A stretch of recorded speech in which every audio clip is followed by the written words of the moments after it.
All right. Hello, hello, hello. How's everyone doing today? Little different game today though. Not quite the old boring Magic Online that everybody's used to. Today we're going to be playing some Magic Arena, everybody's favorite. The standard looks very sweet. I'm trying to get ready for a tournament this Saturday, and I figured what better way than to stream this deck for you guys. Hey yo, what's up, Celestine? How you doing? Glad to see you in chat. As you guys know, I'm your host today, Richie T, also known as Richard T. I'm doing pretty good. I'm having a lot of fun with Standard.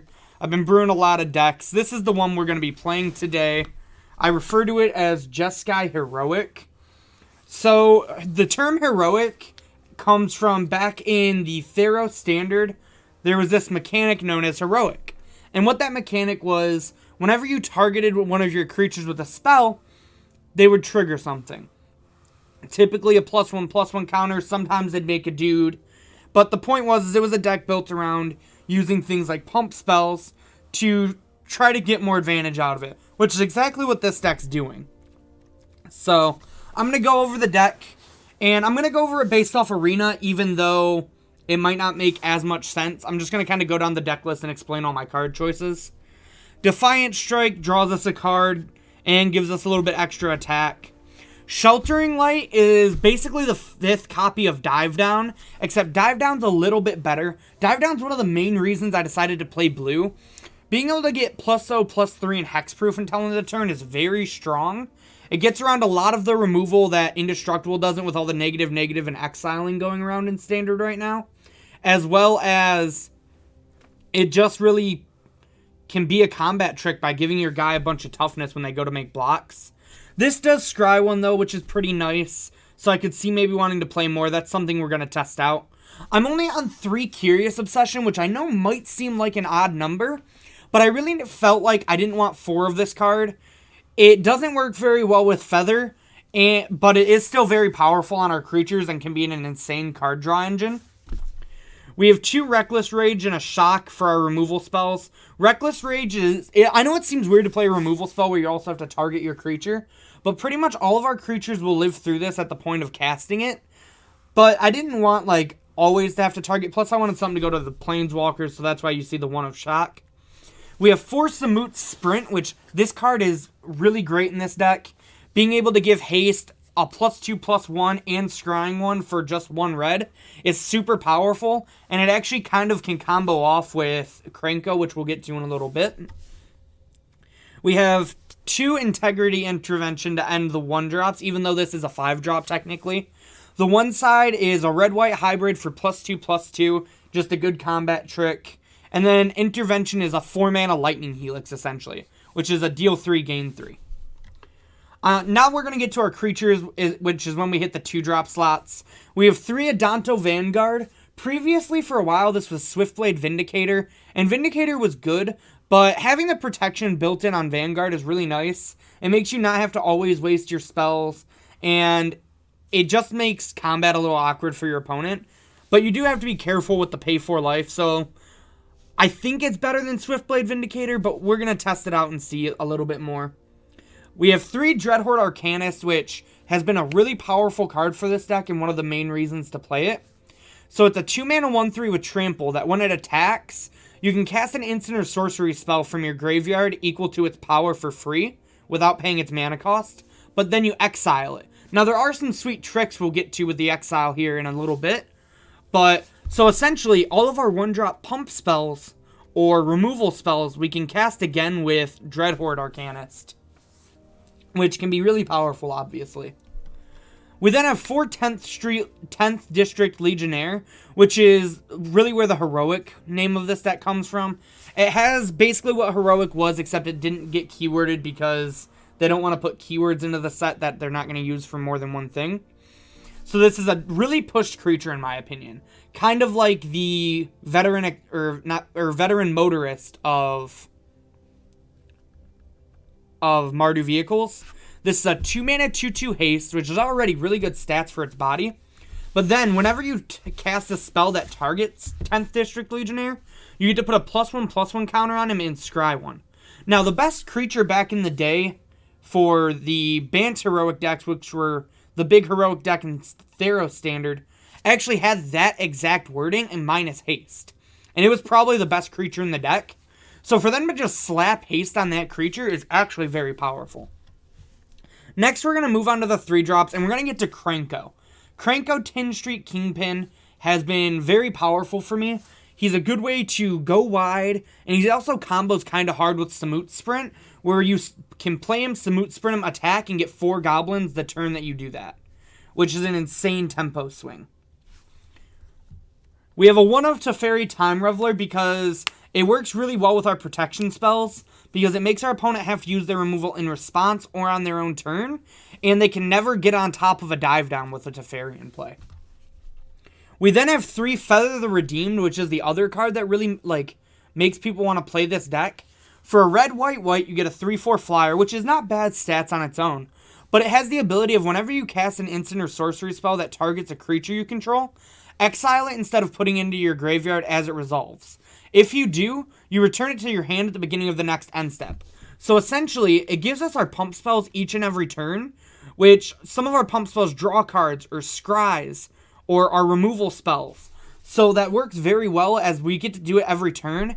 And there's also a neat little combo with Dreadhorde Arcanist, where if you have a card in instant or sorcery in your graveyard that you cast with it, and if it's a pump spell that you target your own creature with, it actually still returns to your hand because it sees the feather trigger before the exiling of the spell. And then last, we have 3 Tajik Legion's Edge. This is a 3-mana, 3/2 haste with Mentor. Most of our creatures can be mentored onto, but the big thing is the fact that it can prevent all non-combat damage to every other creature we control. This means our Reckless Rages will never kill our creatures, and any of our opponent's removal is basically blanked or has to go at Tajik first. So it's a lightning rod that can also just do a lot more damage. Our mana base is probably... Swap the layout of the deck.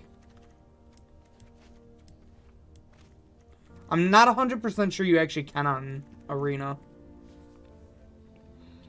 So, with the land base, it's a little sketchy. It's by the cog.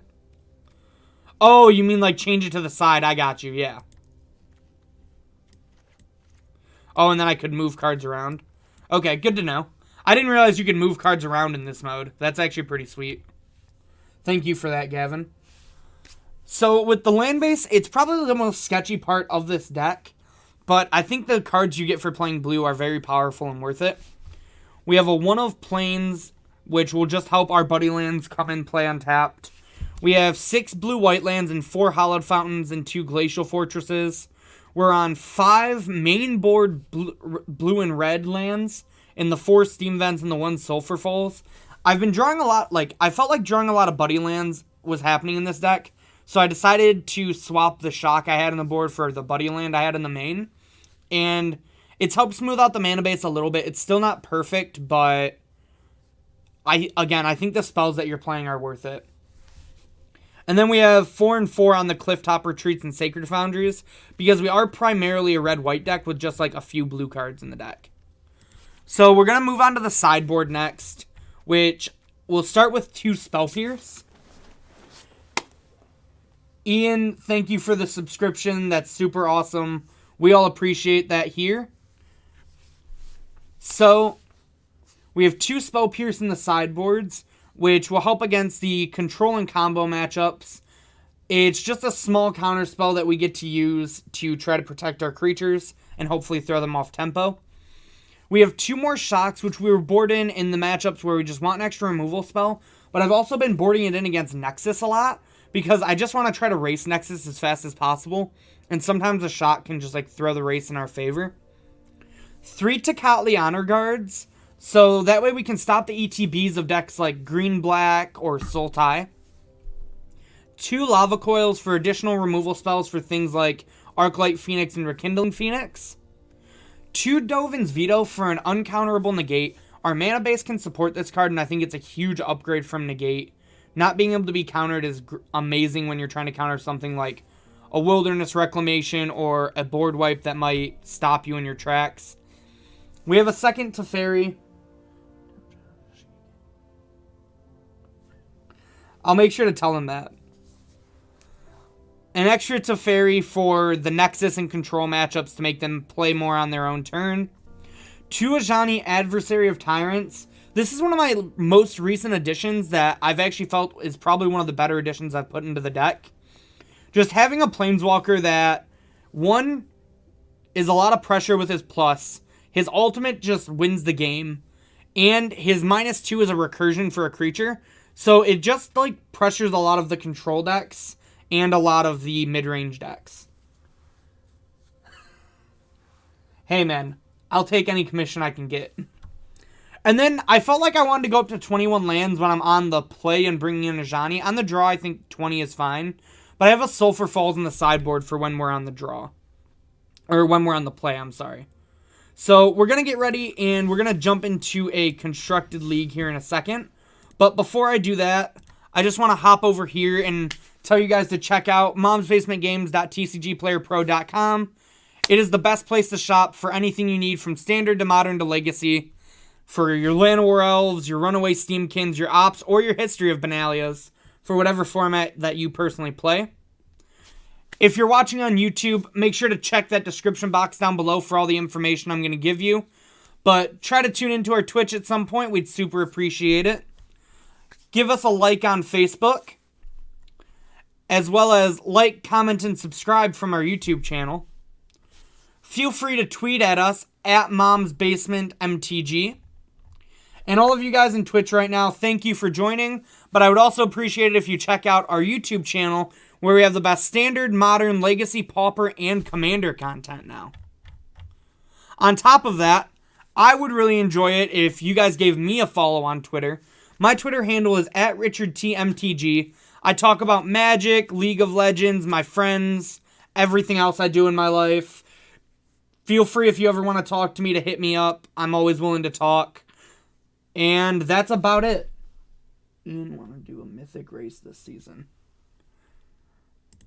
What do you think, Ian? Do you think you can hit Mythic before Austin? So we're going to hit a traditional constructed event. We're going to register Jeskai Heroic. And let's get started, shall we? Dang, that's pretty good. How long did it take you to do that climb? Was it just the one day?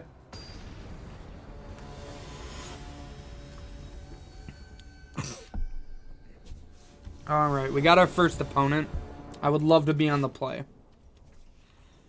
I'd like to just say hello to everyone in chat. So if we were on the draw, I'd actually consider this hand a lot more. It has a lot of our tools we want, but being on the play, I really don't like having to hope to rip a land in one draw. So I think we're just gonna go to 6.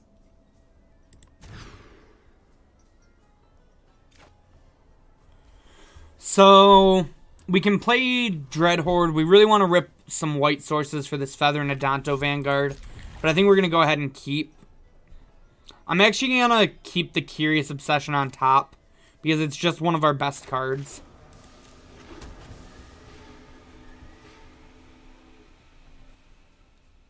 Two days isn't bad to hit gold. Merfolk, okay. So they're probably going to have some decent bodies in our way, but this does have trample, so. Depending on how they block next turn, we can always get them with integrity. This is only 4, so we're not going to be able to flash back integrity yet. You do need 5 power in order to flip it back. Thank you, Craig, for the follow. I super appreciate that. Okay, so that's a Lord right there. And they're getting aggressive. We're not going to block this, obviously. Okay, so here we're going to just strap a Curious Obsession on. I assume they're not going to block, so I'm going to go ahead and attack. We'll hopefully draw a white source. Take 2. Trigger. Oof. We unfortunately have to pass the turn here.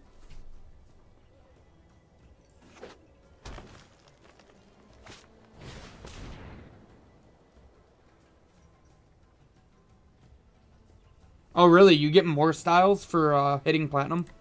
That's pretty sweet. Jeez, this was a really good draw. Double Lord plus double Comenda Speaker is going to be hard to attack through. We probably just take 7 here, go to 10.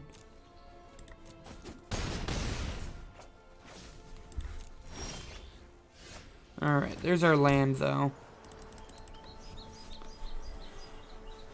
So how do we want to do this?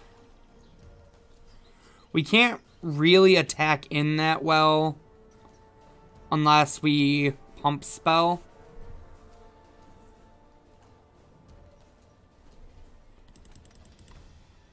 So, and then we just maybe trade with one of their dudes. To where if we play...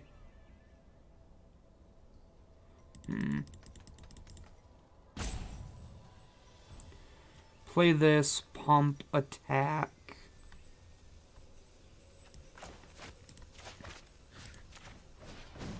I think I just want to try to draw another card and maybe see if I can't draw something better. We're definitely not in a good spot here. Shock's a little late. I think we might just be dead. Yeah, we're actually dead on board, but we'll see if my opponent attacks with everything. So not a great game 1. Our opponent had a really good draw. I mean, 2 Lords and 2 Comenda Speaker in the top 10 cards is pretty good. Probably one of their best draws.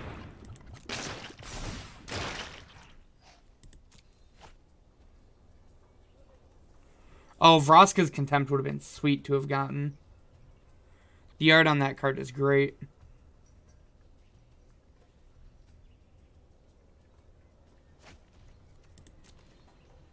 Alright, do they attack all out? They do. So we are dead. So we're going to go ahead and concede. Unfortunate start. They had a lot of aggression there. Alright, I don't think Spell Pierce is great in this matchup. Neither's Dovin's Veto. Teferi and not a Danto Vanguard. A Danto Vanguard's fine. Tecatli Honor Guard's not great. I think Ajani can be fine. I think Tajik's not that great here. They don't have many non-creature or non-combat damage.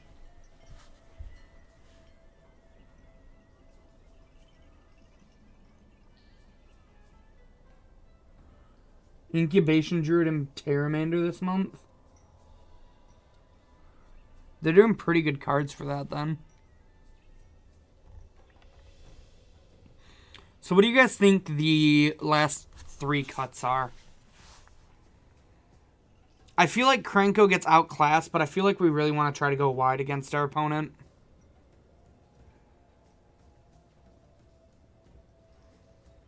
I'm thinking...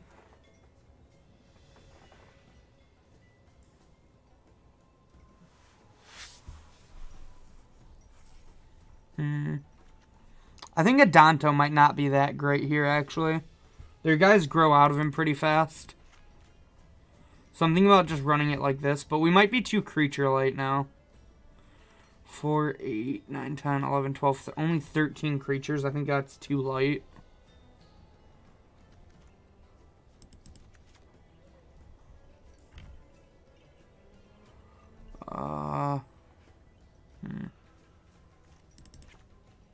We're going to try it like this. I'm not 100% sure how to board in this matchup. This is a matchup I haven't ran into or thought much about yet. It might be one I need to just test more. Yeah, this is a fine opener. Get to go 10th Street on, or 10th District on 2, and then hopefully draw another white source for this feather.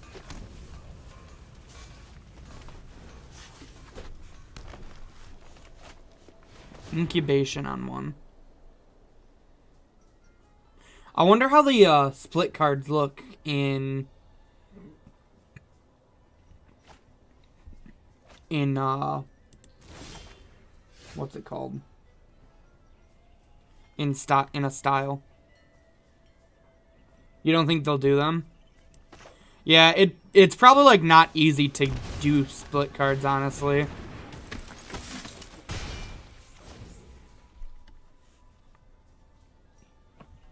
I'd really like to... I think dive downs is really sweet.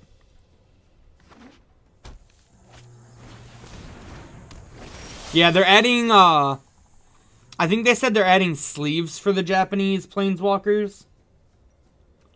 Instead of, like, actually adding the Japanese planeswalkers in. Our opponent's thinking about blocking, maybe. I feel like it'd be not the best decision on their part. Yeah, they decided it's correct to take it, and I agree. We're going to shock with our Hallowed Fountain, play our Feather, and pass. Feather seems great in this matchup because of flying. Evasion is a key against Merfolk. Let's see. Next turn we have 3, 4, 5, 6, 7, 8, 9, 10 if they don't block. 11 technically.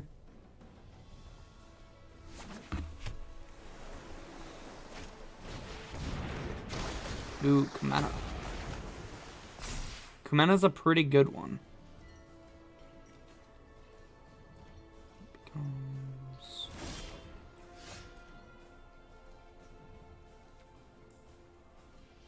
So I think we're going to go ahead and swing with both.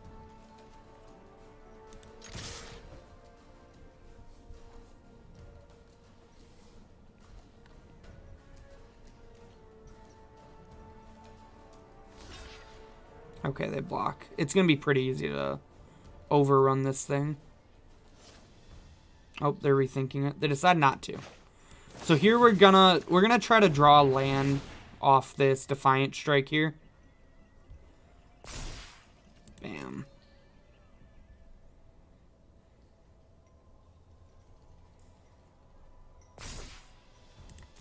Yep, leave that there.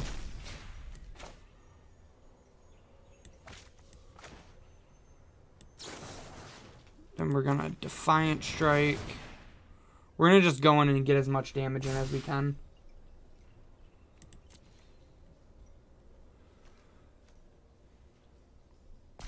Because they don't have much removal other than this. Which might be a reason to leave up Dive Down and just 10 them here. But we're pretty likely to be able to kill him if we do this, actually. Because of Feather. Yeah, that'll be a good next turn. Because all of our pump spells come back to our hand because of Feather.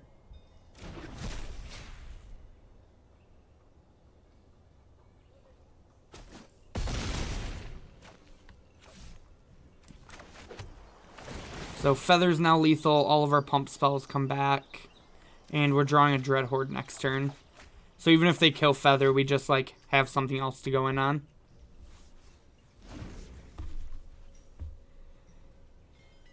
This deck can push a lot of damage fast, as you've just seen.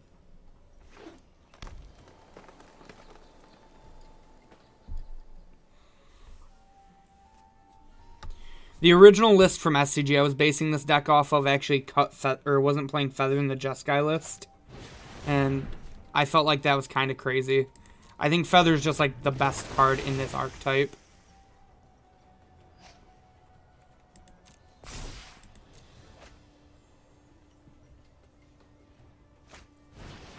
Alright.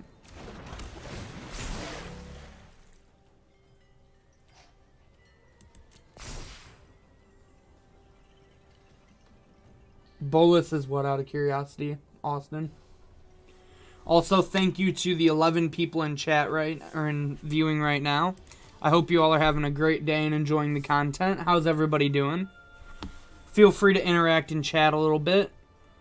Michael Armando, sorry about that. Thank you for the follow. We super appreciate it. Looks like we're about to take this game pretty easily. Oh, he's full art on the flip side? That's pretty sweet. Alright, a pretty easy game 2 here. We're going into game 3. I'm still trying to decide if I want these Adanto Vanguards. What do you guys think? They're not the best threat in this matchup, but I feel like we're just kind of creature light, even though we drew a good amount of creatures that game. We only have 12 creatures in our deck currently. But we're pretty jocked up on removal between the Reckless Rages, the Shocks, and the Lava Coils. So maybe we can just, like, keep them at par.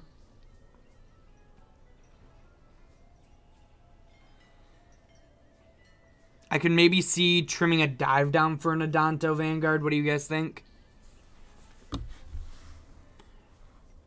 Dive Down's still a pretty good combat trick, plus it protects against the other half of Incubation.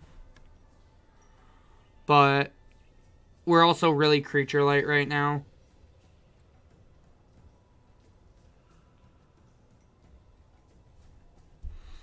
I don't think Tecatli, Spell Pierce, Veto, Teferi, or Tajik are worth it, though. This is, like, the only card I think we're really considering. And I think Dive Down's the only card we'd really want to cut. Oh, actually, we can for sure trim a land going on the... since we're going to be on the draw.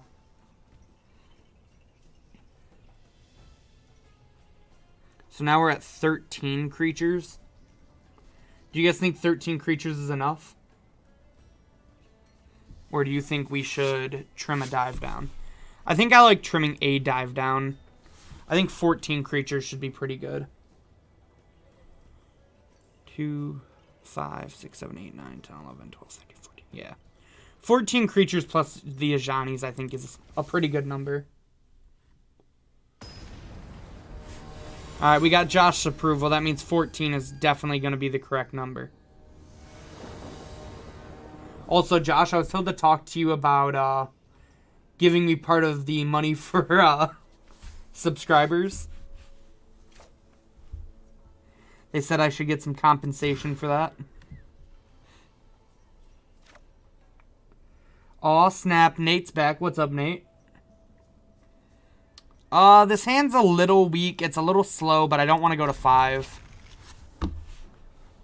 I should get all of it. Oh, thank you. I didn't notice that. I will change that right now. Maybe. Can I change that right now, actually?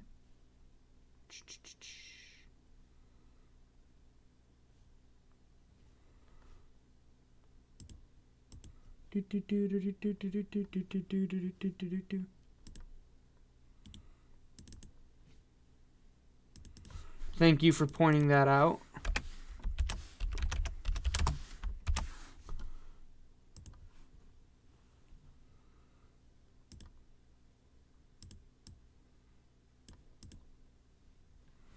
Bam. Oof. That's some high pressure. I don't know how I feel about it, Zin.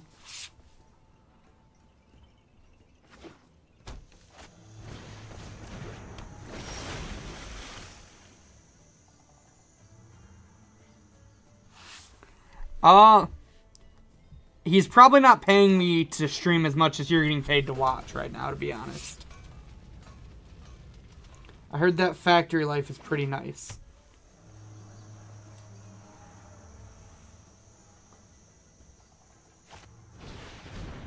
Silvergale reveal Merfolk Trickster. We're getting tricky. Alright, there's another land. I think we're going to just Lava Coil this Speaker to try to keep some pressure off us. Because we're not going to get to block right away with this Feather because of Trickster. Hopefully they don't follow up with like a Lord or a Kumena and then I feel like an idiot, but it'd be like that some days if they do. Really? That seems aggressive. Like, now I'm just going to slam my Feather. Feel free to attack. I don't get why they use the Trickster at sorcery speed there. That seemed like a questionable play.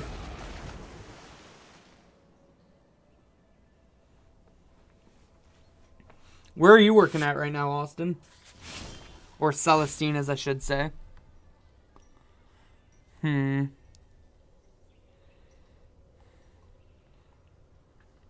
So can we race this? 2, 4, 6.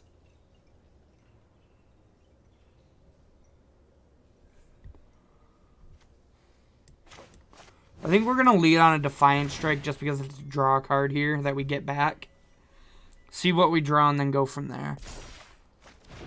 Okay. 7, 8, 16.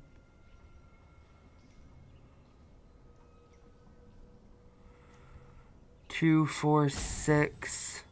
Plus what they play. The thing is, if they attack, they're not drawing anything. 4, 5, 6, 7, 8. They go to 12. I'm definitely in for that.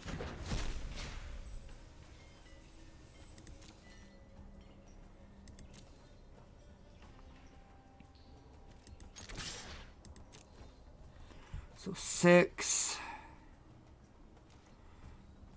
I think we're going to need like one more turn of like setup to really try to kill them. So I'm just going to hit for 6 here. I'm going to get my spells back, and then I'm going to Defiant Strike at the end of their second main phase to just draw a card.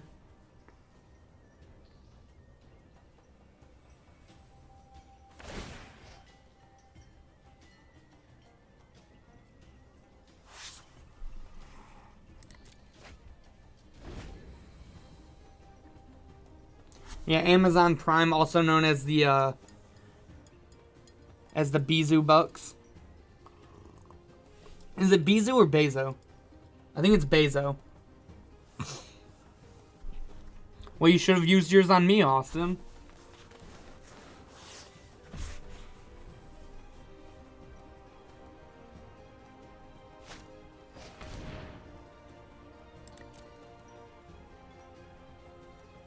Yeah, you can link your account to your Twitch Prime. Okay. So, that guy's gonna get pretty crazy. But I think we can try to start setting stuff up still. So 6, 7. We can always Lightning Helix something if we draw a land in their second main. Where exactly are we? We're before combat. Okay.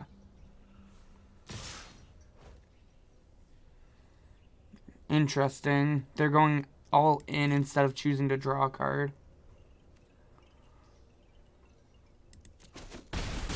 So we're going to take 6 here, drop down to 8. And we're going to Defiant Strike our Feather in their second main phase.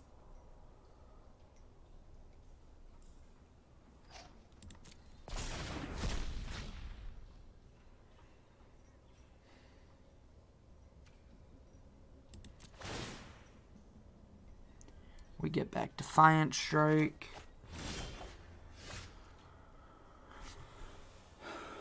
Okay. How do we die? We really wanted to land to kill this Deep Root Elite.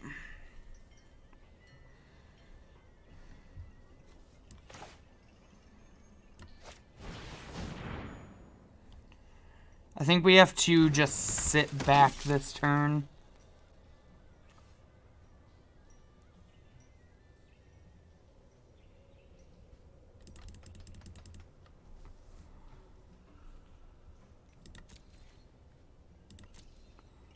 Sit back and we might dive down when we block. It's not looking great. I think this is definitely one of our harder matchups.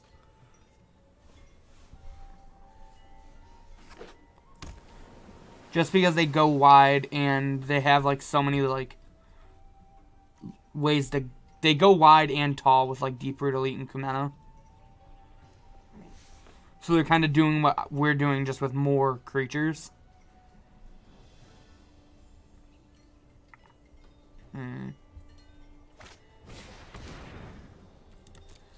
I think Merfolk's always kind of been an underrated deck in Standard anyways.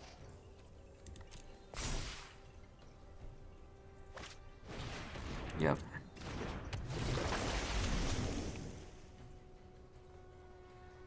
Are they going to loot here or go for the extra power? Extra power.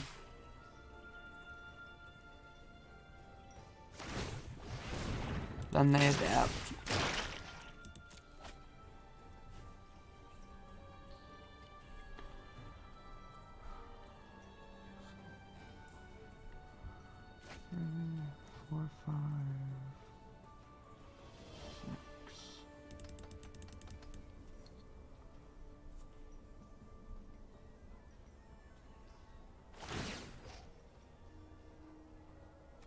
Okay, that makes sense. So they're just going to try to pressure me with Kumena. Because I can't block her.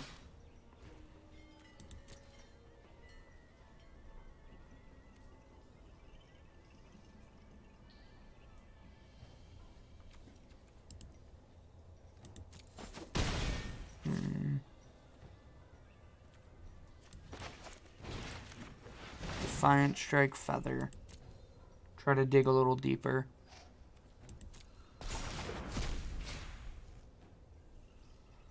Trying to figure out the best way to get ourselves out of this situation.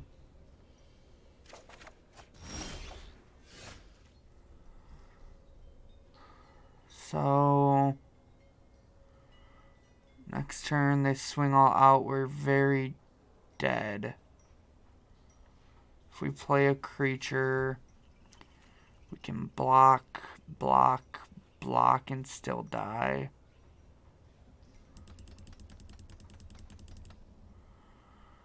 So I think we see if they make a mistake.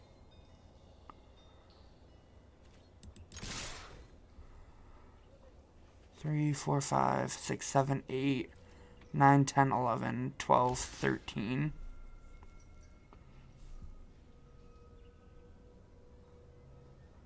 Yeah. It was more just trying to figure out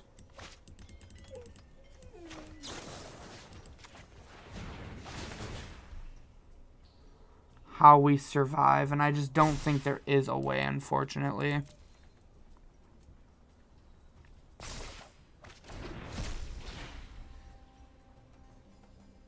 Okay. So we shock, and then we die. If I would have left this back. Thank you so much, Nate, for the Twitch Prime. I super appreciate the subscribe. Yeah, I think we're unfortunately dead here. This matchup seems very, very difficult for us, unfortunately.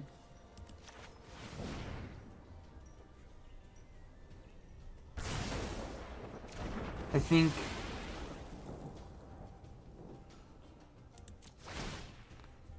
I don't know what you're talking about. Scan what?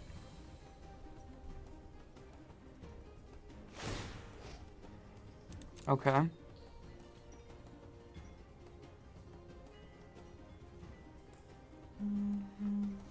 Yeah, I mean, the problem is like, we're still just, like, dead to everything. Which is exactly what you're seeing here. Like, I was trying to figure out if there were... The only way I think we had a chance, and I think we still probably wouldn't have won, was if they didn't block the 10th Street. Alright. Yeah, you got us, opponent. Good games. Merfolk seems kind of rough for the heroic matchup, but I think we can bounce back, hopefully. If this one goes fast, maybe we'll try to run through a league again. See if it goes any better. I would love to be on the play. Again, this is one of those hands I really don't like to keep on the play, unfortunately.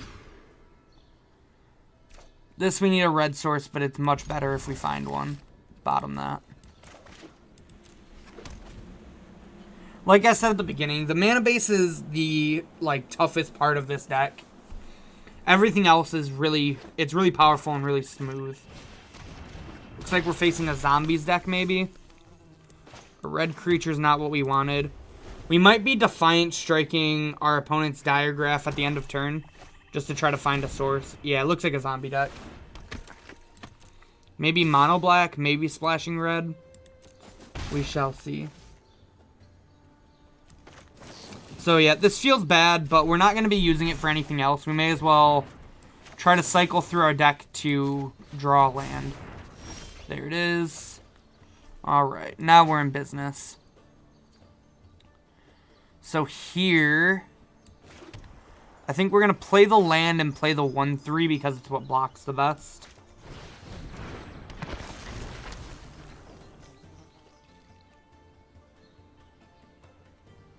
Shocks and Buddies are good, but the mana base is kind of greedy for this deck because you're a lower curve. Yeah, our opponent looks like mono black zombies. But yeah, we're a lower curve that... I think I blocked this just to get the first body out of here. And we have, other things we're going to be doing anyways. But yeah, so, buddy lands are good. But they're not the, end-all, be-all. So... I can't really Samut Sprint profitably here. I can't really pump this profitably with the Tajik. So I think we're just going to lead on this and maybe even hold back.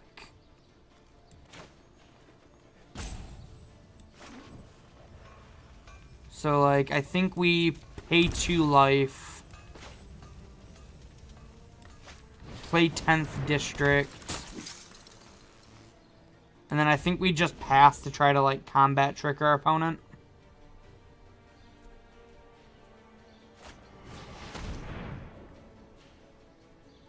The old murder. We unfortunately don't have a hexproof or indestructible for that.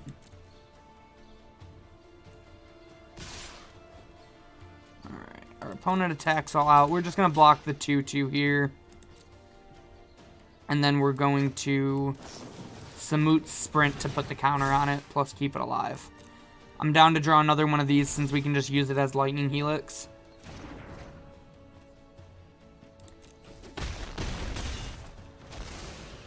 So we're kind of on the defense here, but I think we're playing it pretty nicely.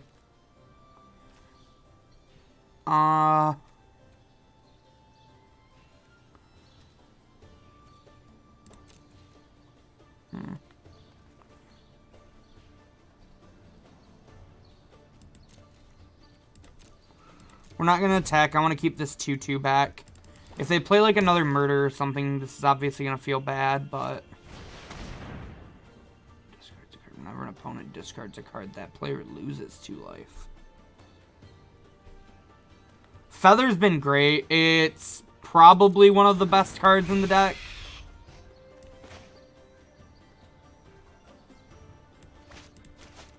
I'm going to go ahead and just Lightning Helix this because I don't want to lose 2 life when I discard this Tajik.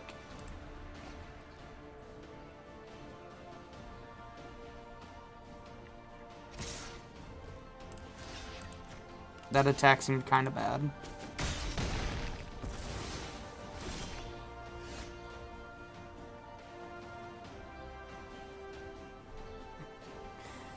I don't know if it's just that, or if our opponent's just playing more of a budget deck. Here we're going to go ahead and attack for 3 because we're not going to block and we're just going to Lightning Helix this on their turn anyways. They're probably just trying to grind out arena points.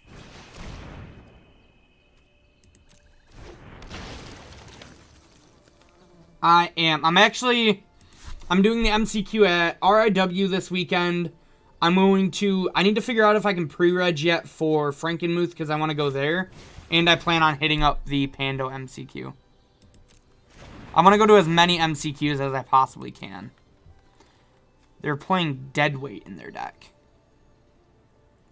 Very interesting deck from our opponent.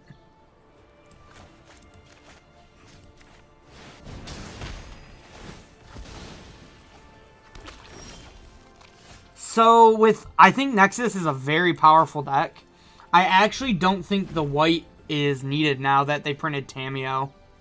I actually think Tamiyo makes the, just straight Simic version very strong. Or I think if you really want to play another color for better removal. Oh, yeah, that was dumb on me. I should have just played the land out, but I wasn't thinking about it. Sorry, chat.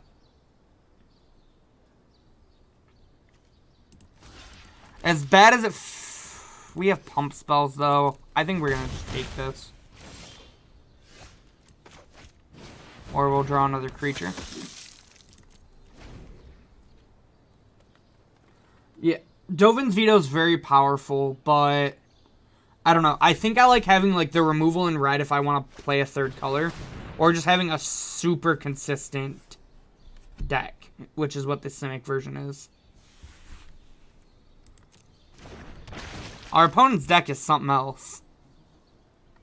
So yeah, this is kind of one of the weaknesses of this heroic deck. It's very bad against decks that can go more wide than you, although there aren't many decks that can do it fast enough that I expect to see a lot of play.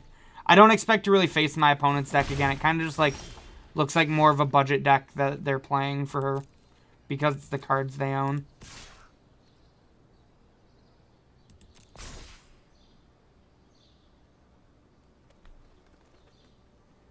This attack might be wrong, but if it insinuates a block and I can dive down, that just feels fine.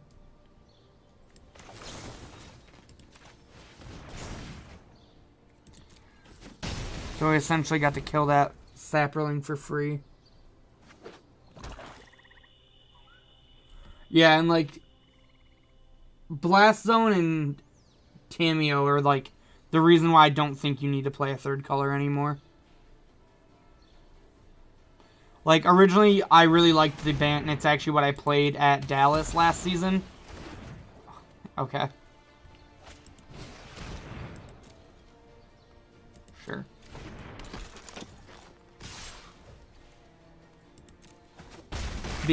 But I really felt like you needed Teferi at that time.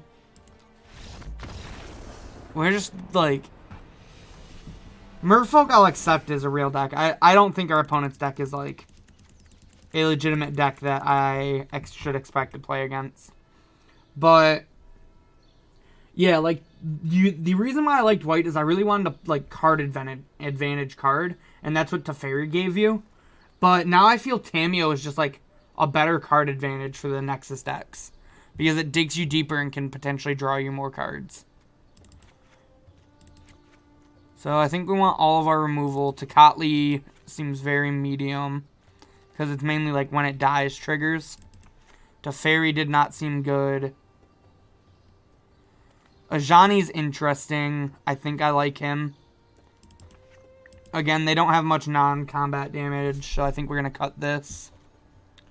They did have a lot of removal, though, which is what makes sideboarding kind of hard here. I think this might be one where we just go low on creatures again.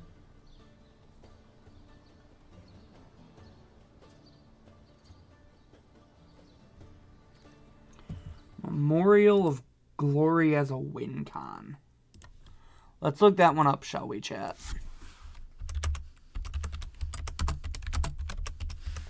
I guess I should submit first so we don't time out. We have 40 seconds, okay. Oh, that's the one that makes soldiers, okay.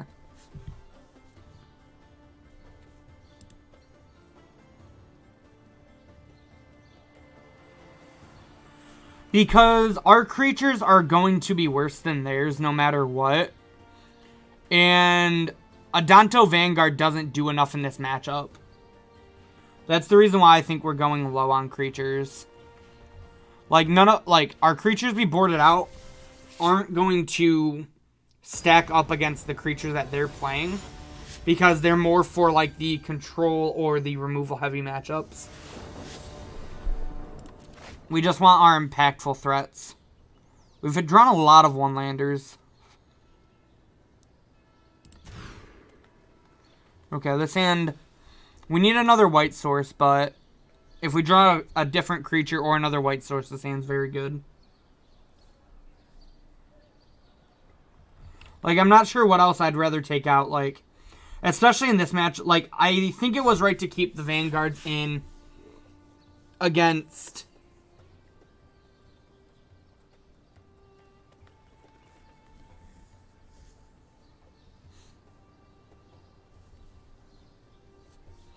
I think it was definitely right to keep the Vanguards in over the dive downs against Merfolk.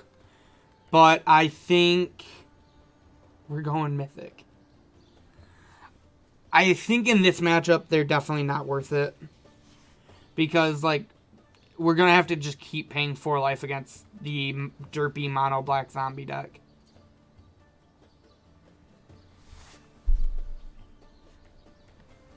The Party Bus deck is really sweet, though.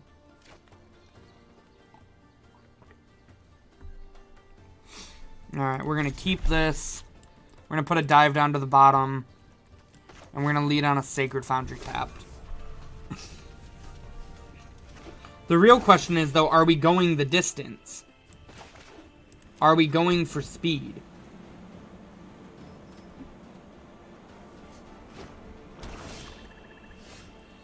So here we have the choice of playing out Feather or just passing the turn.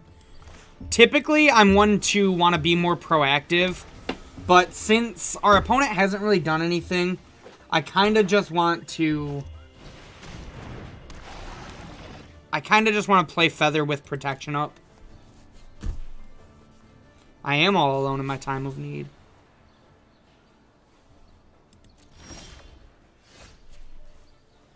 You gotta go out, Frank? 1 second, I gotta let Josh's dog out.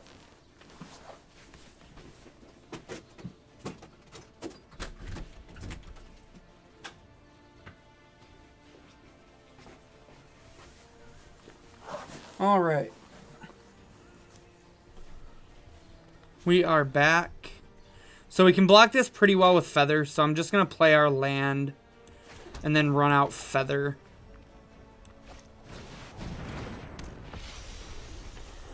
And I actually think I just want to get my attack on here the more I'm even thinking about it, because we can win this race currently. I do not want another Feather. Plus we get to get that Scry, so... That might have actually been incorrect, because I think I wanted to leave Sheltering Light up the more I'm thinking about it. Hopefully we don't get punished. Okay, cool.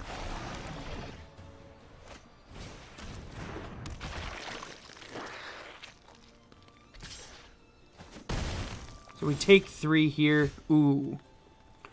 Krenko is the nice draw. So we're going to Samut sprint him up. We will definitely keep Najani on top. And we are firing on all cylinders at this point. Swing out, get 4 goblins.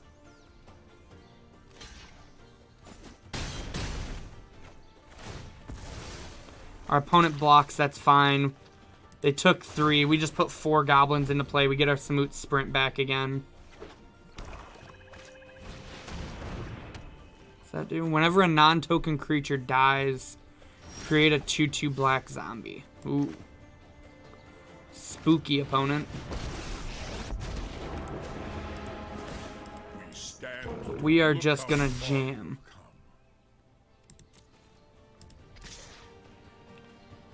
Krenko makes 4 tokens, but they basically get their board back, so I think I'm just gonna attack like this. Oh, I could have played my land for the turn. I looked over at chat and thought I thought I played a 4th land, but I forgot we Krenko hasted. We could have actually left up Sheltering Light there too, so that's really unfortunate.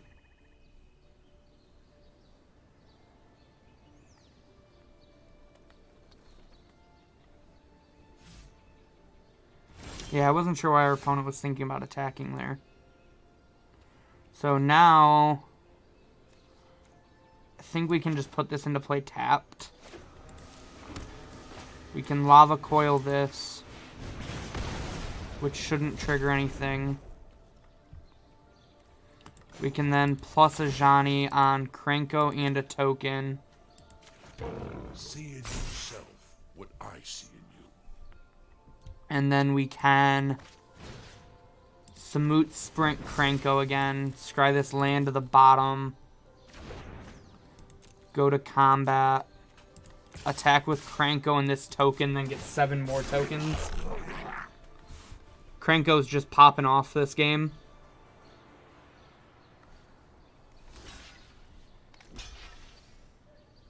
Sure.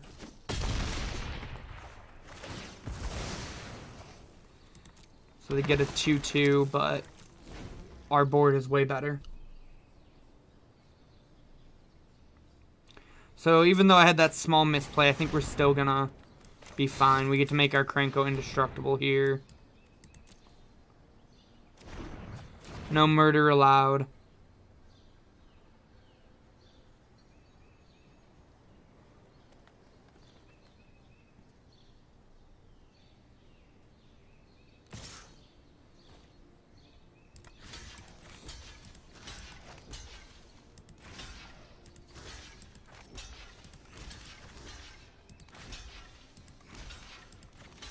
Alright, that should be sufficient blocks.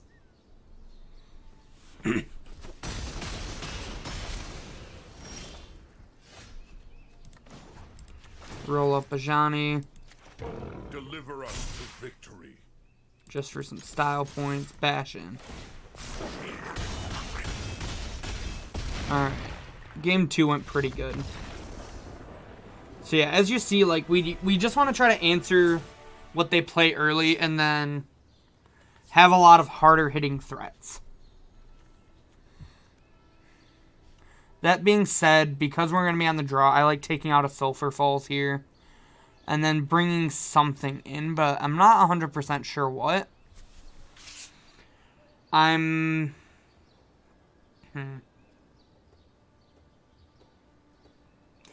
thinking maybe just like a one of Tecatli Honor Guard, because it stops that flyer from making us have to discard, and it also just blocks a lot of their things, since a lot of the things are 2/2s. What do you guys think about that? What do you think, taking out a land for a Tecatli Honor Guard, or do you think we should bring something else in? Because even though I know we've been mulliganing a lot of one-land hands, I don't think we really want this 21st land. I could maybe see a Tajik being better just because it trades more on average. But I think this blocks better. Which, on the draw, I think we're going to need to be able to block.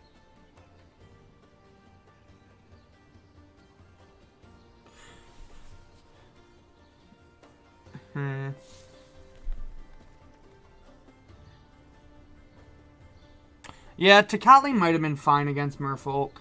I don't think it'd be great, though, but yes, I understand that.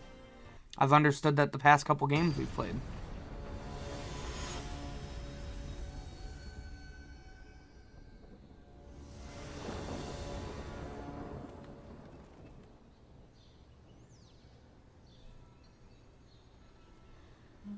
Alright, let's see how being on the draw fares for us.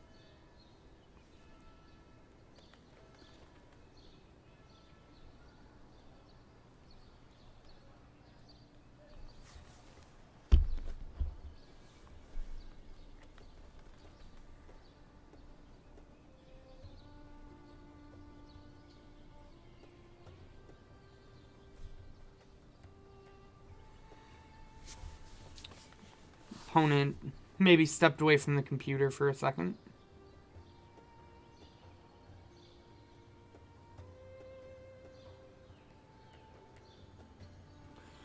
I haven't 100% decided what I'm playing on Saturday yet. I have a couple options on between, but We'll see. This is like one of the considerations. There's always a Nexus deck that I'm considering.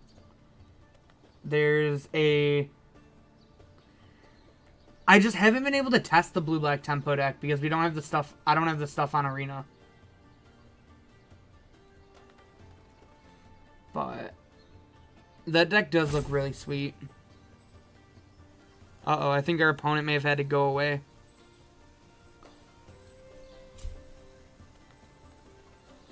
It's not that easy getting rare wild cards on Arena, Aaron.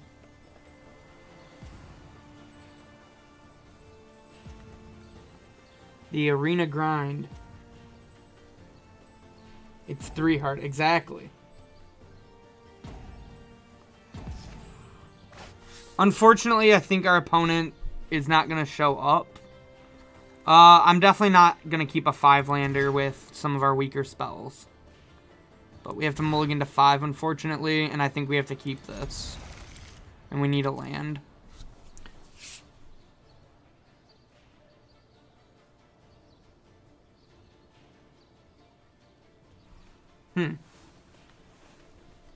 Feels like a lot of Pauper. That's awesome. Is Augur of Bolas actually good in that deck? Because hot take, I don't think Augur of Bolas is that good in Standard.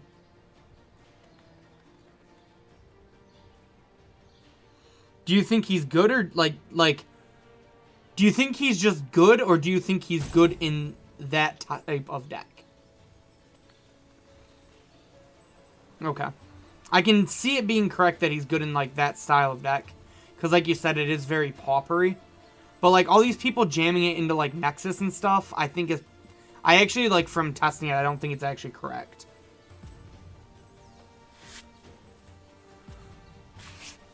Personally, if I'm playing Rail, I actually prefer playing the Reclamation deck.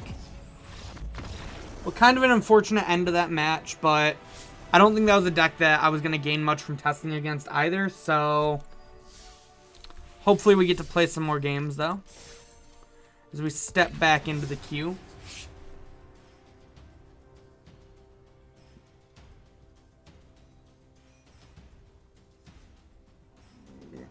Yeah, I agree. I think everything else runs too many non-instants and sorceries.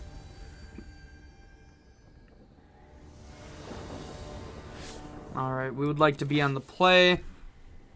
This hand looks great.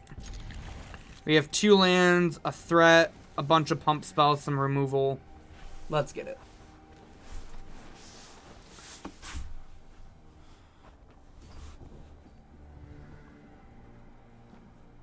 So how are you guys doing this Thursday night? What are you guys doing for, what do you guys plan on doing for the rest of the day?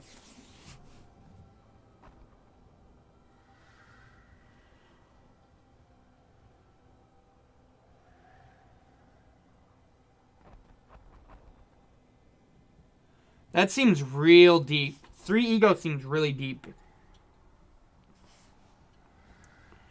I think maybe 2 ego max for Standard. Sure, I agree a bad Nexus matchup, but I think just... Damn, do we have another opponent that's not showing up, or are we DC'd? I don't think we're DC'd because everything's working, right? Maybe then. I don't know. Oh, our opponent's back, and they kept. We're going to put this Sacred Foundry into play, tap and pass. Ooh, that's fair. Good on you for helping your dad, though.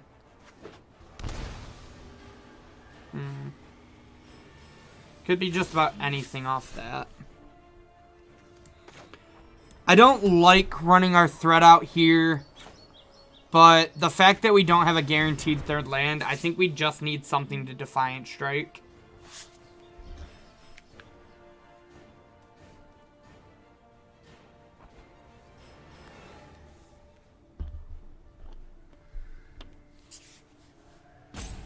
Yeah, like, I definitely agree you should probably hedge your sideboard for Nexus. But I just don't know if having, like... 3 slots that will probably never come in any other matchups is actually worth it. Like, I think 2 slots dedicated to just Nexus is probably fine. But it's the 3rd slot that I'm kind of like, on. They top, so unfortunately I think our dude's probably going to bite the dust here. If he doesn't, though, I think we're going to be in a decent spot. Yeah, unfortunate. So this is kind of one of the problems with the deck that a lot of people bring up to me, and I definitely have witnessed it where, like, you're in a game where you just have, like, a handful of pump spells and nothing to do with it. But I think, like, any deck can have a problematic draw. We're going to use our Defiant Strike here as a cycle. Might even use the second one. Yeah, I think we're going to cycle the second one, too. We can shock on our turn. Let me check the list really quick. We are on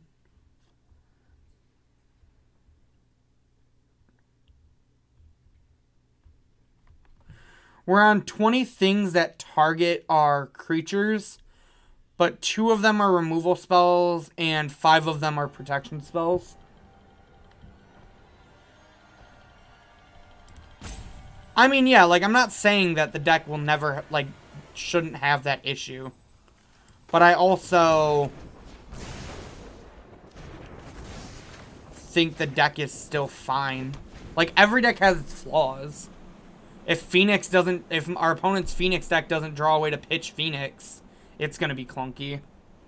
If Control, like, draws all their removal spells against Nexus, it's going to be clunky.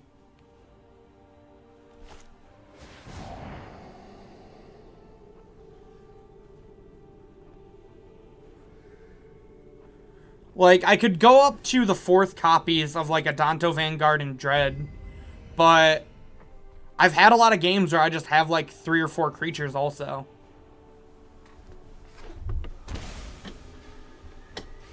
So I'm not 100% sure that's an issue we have to fix right away.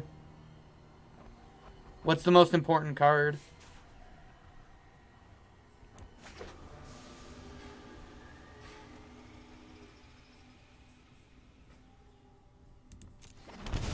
I mean, sure, I don't really think we're 100% losing to ourselves either. We missed a turn. Like, a lot of our spells just cycle. So we're pretty likely to find another creature. We only have, like, in the scheme of spells to creatures, we're only 2 more spells higher than creatures.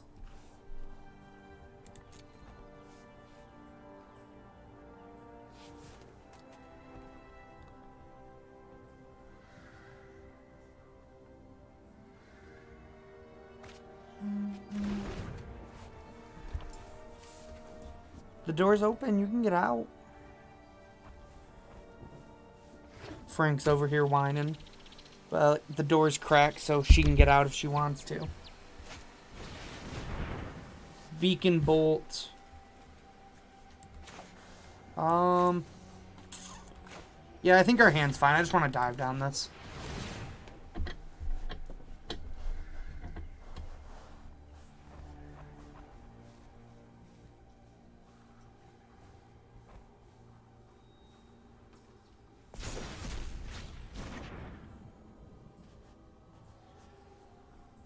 I mean, sure, but it's also just, like, not a handful of dead cards. Like, look at us now. We are literally having a dive down or a sheltering light every single turn for the rest of the game.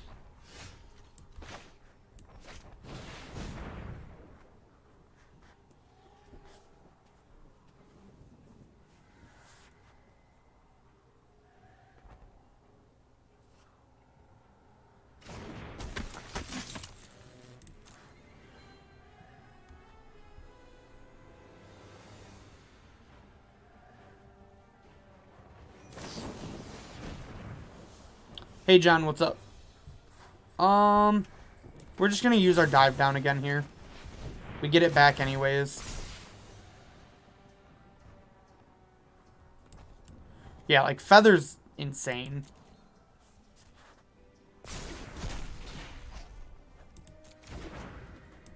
I think I'm gonna leave Feather back to... Well, do I actually? 3, 6...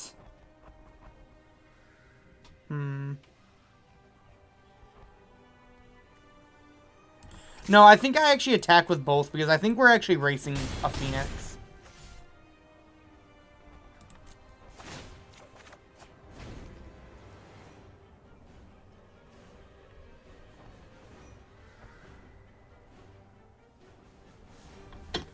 I mean, we can win next turn. I don't know that I want to just go all in on our 10th Street Legionnaire if they didn't tap out, though.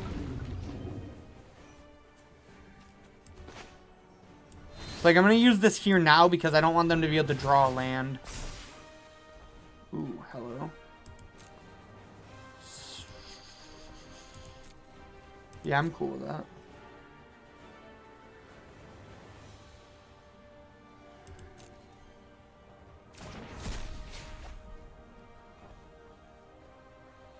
Nate has a lot of authority there, though, Austin. That's what you got to remember. 6.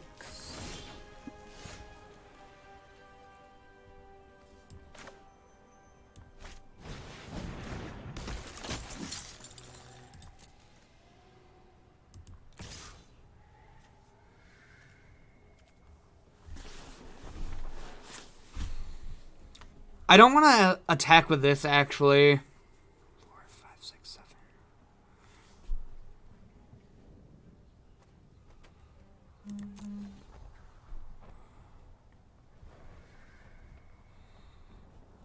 The reason why I didn't attack with it is because if he blocks, I'm gonna have to save it with 2 spells.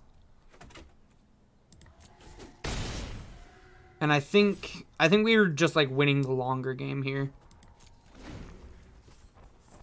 I'm gonna set a stop at the end of their second main phase so we can Sheltering Light to scry.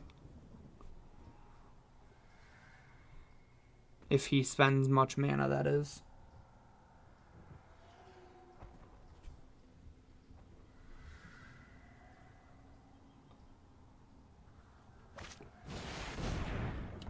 Rail. Sure. What would you risk to beat me? I think our opponent's dead for playing Rail, actually. Yeah, he's just dead now.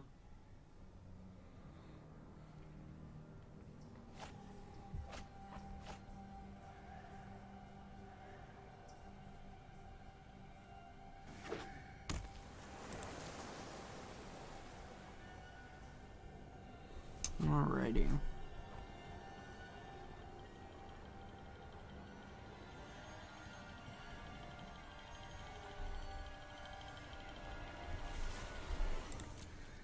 I think our opponent's just kind of hoping that we don't see that they're dead.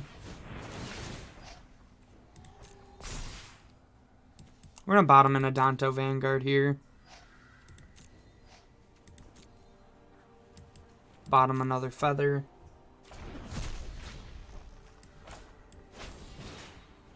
Then since they only have an island, I'm going to dive down here. Bottom that land. We get both of these spells back because of Feather, and it's just like extra damage.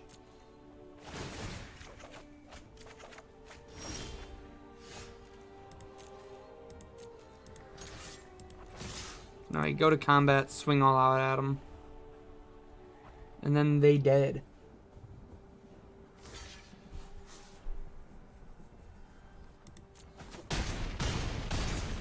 Alright. Easy game 1. Now on to sideboard for game 2. So I don't like the counter spells against them. I don't think that's the type of fight you want to compete. Tecatli Honor Guard isn't that good against them. Teferi isn't that great because they're a sorcery speed deck. We're on the draw, so I think we cannot bring in the extra land. Then we have 5 more cards to decide between here. I like Tajik because most of their removal is damage based.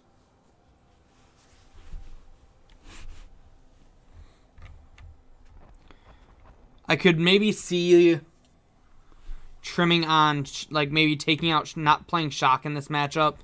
Because their only Shock target is Goblin Electromancer. I think we want all of our protection spells.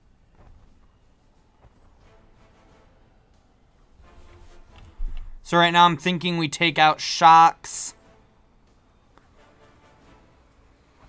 And then probably trim like a Defiant Strike and a Krenko.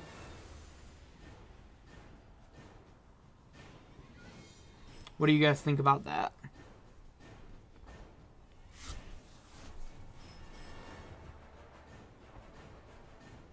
I think Krenko's kind of slow in this matchup.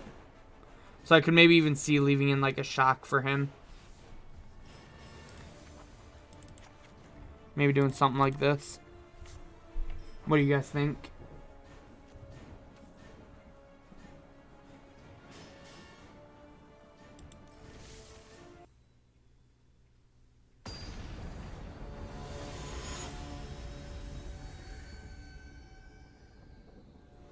So we wanted like the lava coils. We wanted like the lava coils and the Ajanis, I think. Just because Ajani buys back her creatures. I could buy that Ajani's kind of slow in this matchup though. And Ajani should maybe just be like more Shocks. But I think being able to buy back creatures is pretty strong.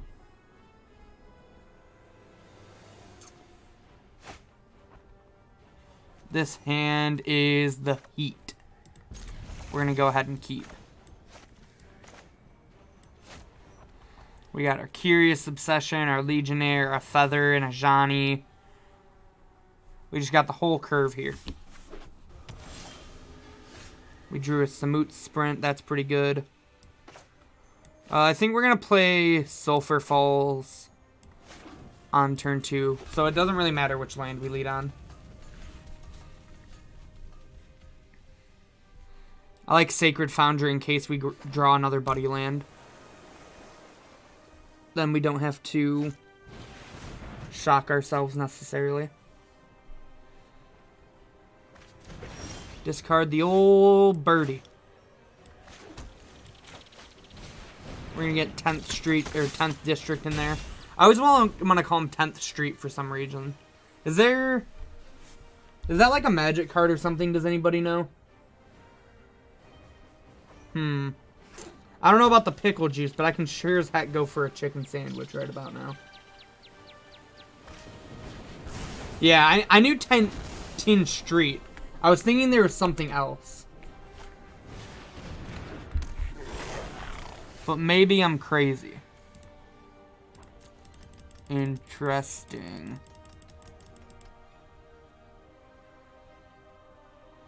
Nah, dog. I ain't about that pickle juice.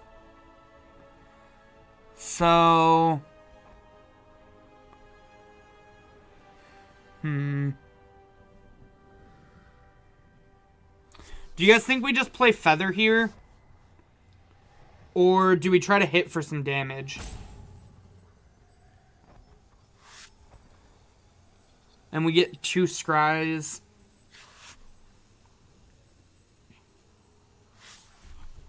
So, I mean, this is for sure getting shocked in. Yeah, that's true.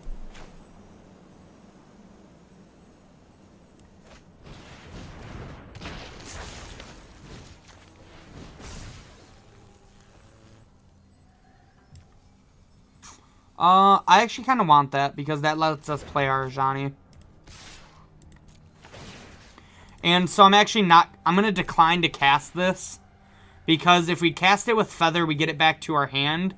And also, I already want to draw the top card, so the Scribe wouldn't help us there.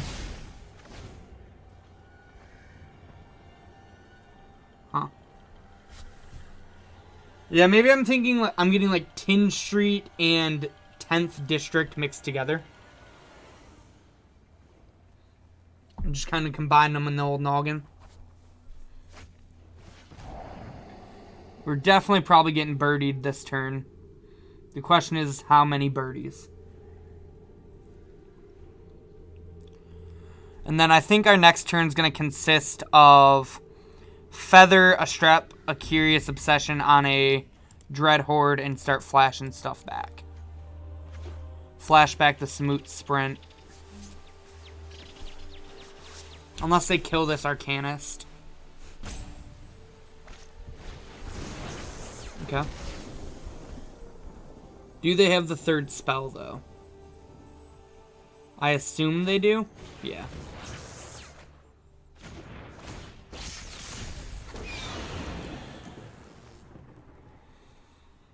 So I think we just want to play Feather and play this land tapped.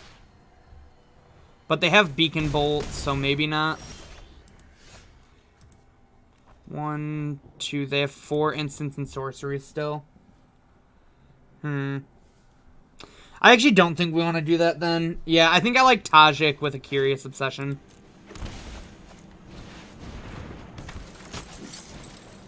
This baits the Beacon Bolt pretty well.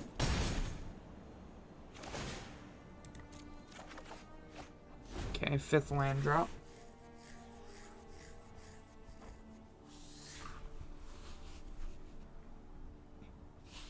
Tajik can. Tajik doesn't give himself protection. It's only the other creatures. Or not protection, but he only prevents damage for other things. I still think this plays fine, though, because, like, it does this, which means our Feather gets to stick.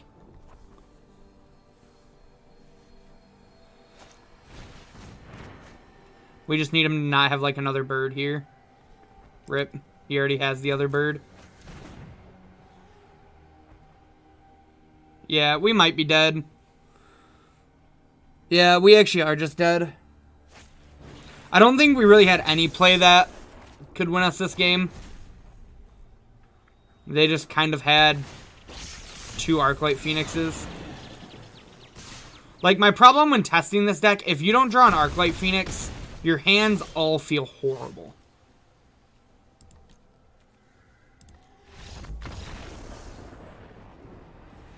Alright. Exactly. So, I'm not actually sold on these Ajanis the more I'm thinking about them. They just kind of seem like a lot of mana. I think we might take out Ajani for Shocks. What do you guys think about that?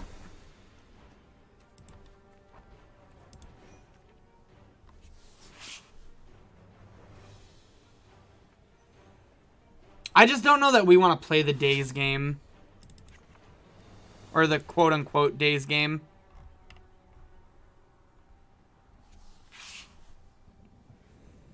Like, it's pretty hard for us to want to hold up Spell Pierce against them. And have a, like, reasonable target for Spell Pierce. Because I don't really like Spell Piercing cantrips. So the only thing we're really looking to Spell Pierce is, like, removal spells. Which, like, a Spell Pierce on a removal spell is obviously huge.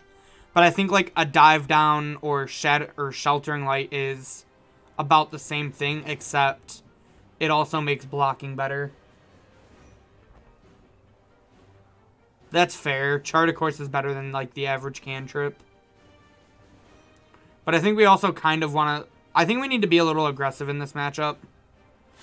Maybe these Reckless Rages aren't great. I could maybe see having, like, a Spell Pierce over a Reckless Rage, maybe. But I'm not 100% sure on that one. Like, this gives us 5 ways to kill Goblin Electromancer, so I think we're going to try this.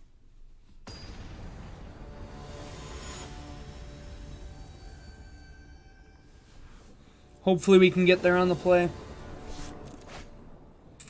Definitely can't get there with this hand.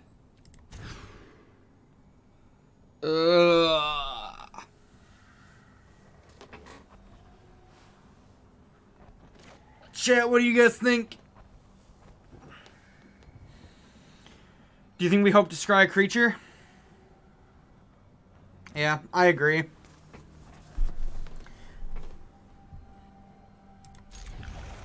Ding, never didn't have it.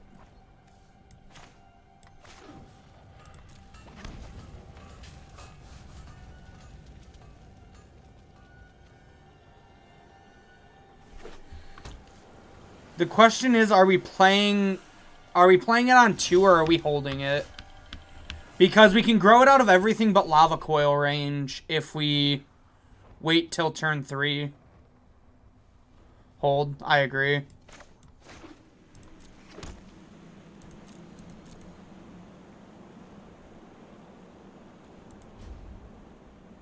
They probably have like an opt here is my guess. Hopefully they just like run out the old turn 2 Goblin Electromancer.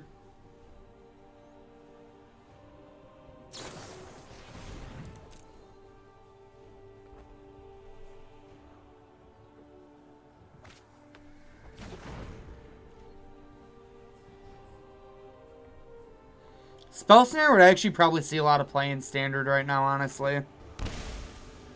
Yep, shock for that Goblin Electromancer. Yeah! We did it, boys.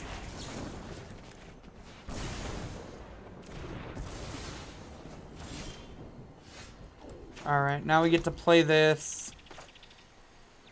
Play this, holding up our protection spells and our removal.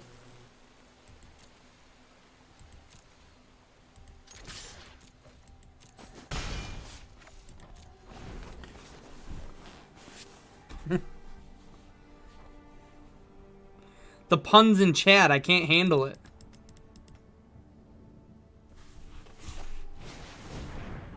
No, no, no, not today. Yoink. Yoink. This card's so good. Like, just being able to scry whenever I want is great. Alright, we got plenty of removal.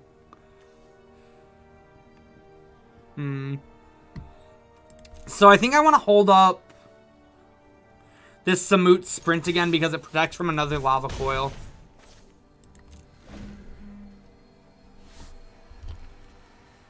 And I think like the way we lose this game is if he kills our creature at this point.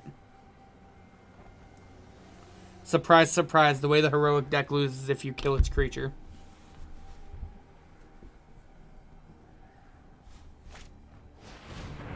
Alright, what are you discovering, opponent? How's your preordain for 2 mana? If Discovery was 1 mana, do you think it'd just be like a strictly better preordain?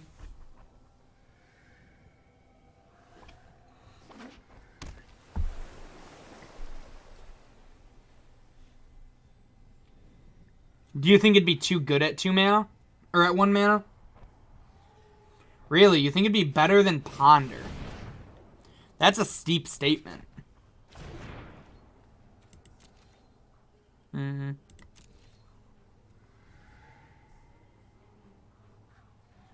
It'd be banned in every format. Oof. Well, we got all of the removal now.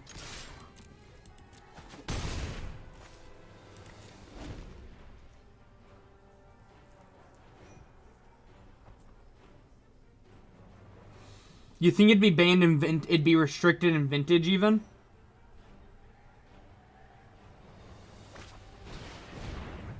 The old Giblin Electromancer. Alright, with this on the stack. Chat, has he played a land for turn? I can't remember. Has he played a land for turn? No? I'm just going to shock this then. Because if he plays a red source, I don't want him to be able to kill this.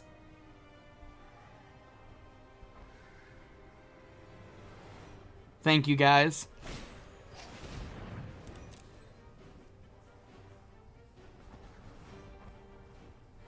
If he played a land already, I would have just Reckless Raged it because we get a trigger. But since he hasn't played a land, I don't want him to be able to like go red source Lava Coil.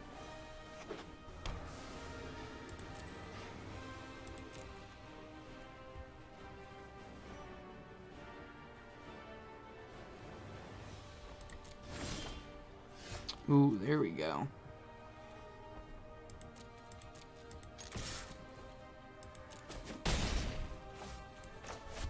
Just jam Feather here, say go.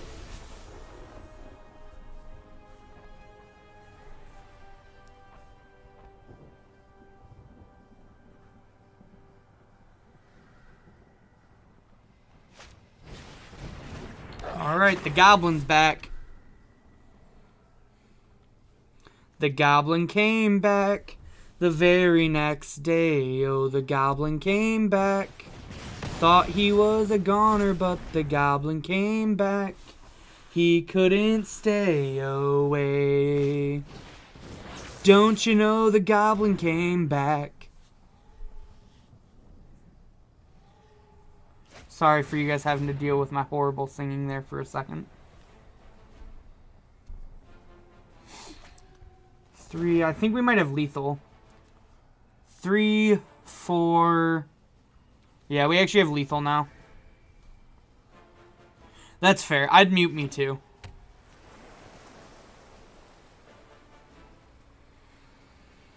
So yeah. Outside of like a Spell Pierce, I'm pretty sure our opponent is just... Okay. Our opponent is just dead now. And this is exactly what I mean. Like, they didn't draw Phoenix and they lost the game because of it.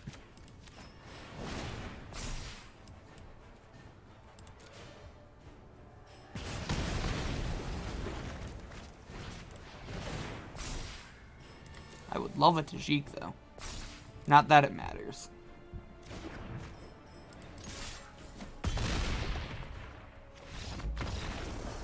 I don't know if we would have necessarily been dead to a Phoenix, but we definitely would have been in a way worse spot. Alrighty. What do you think our random card is? A crappy legendary. Alright, though, but before we hop into our next game, I want to take a second to remind you guys of our next giveaway that we're doing. So once again, everybody that's a follower gets entered into our giveaways. And then if you'd like a chance for free entries, just subscribe to us or go donate to our Patreon. But this month's giveaway will be a box of War of the Spark. That's right, a box of the brand new set. Get your chance at those new legendary Planeswalkers.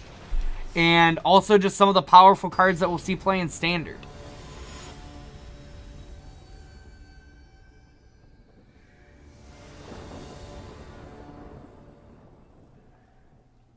No, we were seeing about Goblin Electromancer, actually. This hand's awesome. Our threat can't be killed that easily. We have 2 good combat tricks, and we have the combo. Go ahead, play the Sacred Foundry tapped and pass. Go get on that Patreon, Nate. I know you need them Karns and Ugins, so best chance for a box.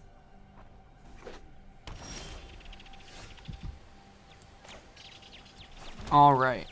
Looks like Grixis. So, I think we're just going to play it safe and play a Danto Vanguard out first.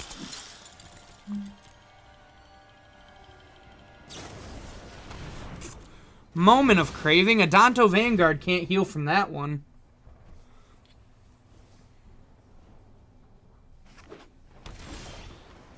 Alright, there's our 4th land for the Krenko combo next turn.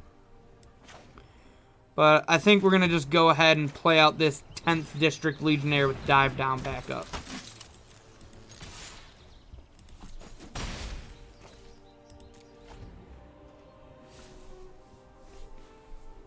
Our opponent back to their old start and life total like they should be. With the Adanto Vanguard draw, I almost want to wait another turn on the Krenko play. I almost just kind of want to play it safe.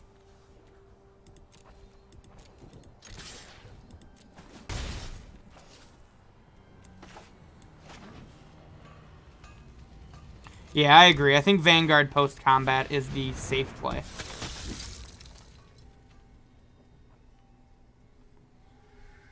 Vanguard's been really good over Swiftblade Vindicator. Just like the built-in protection has been so nice. Ol' Nikki B! That trigger resolved. I think we're going to discard...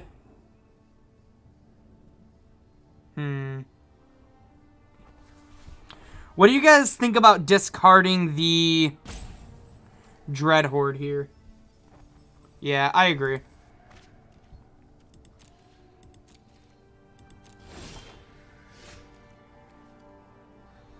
Dovin's not bad.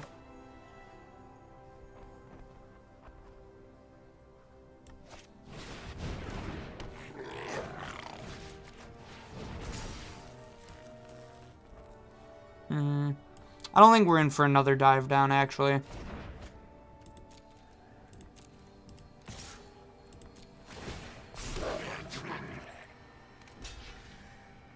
I'm fine taking this trade. Krenko basically replaced himself. You think I was supposed to dove in there, Aaron?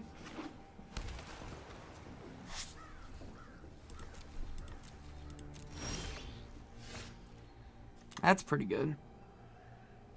I think we want to hold up our protection, though, here.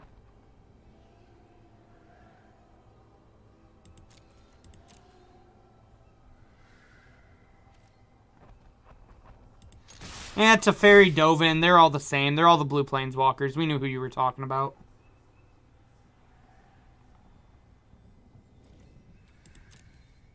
They look the same. They do close to the same.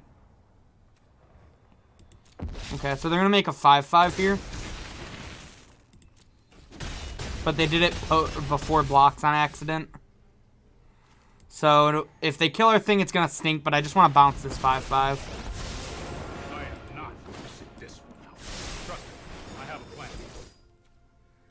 Alright, we drew a haste creature, which is pretty good. Help keep the pressure on. Amass 2, then deals... Okay. Kind of unfortunate there.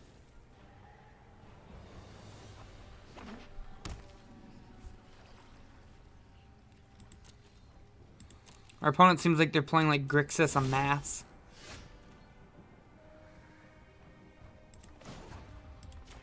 We're gonna roll up to Fairy.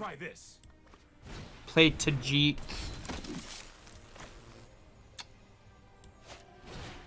Strap a Curious Obsession on Tajik and then beat in.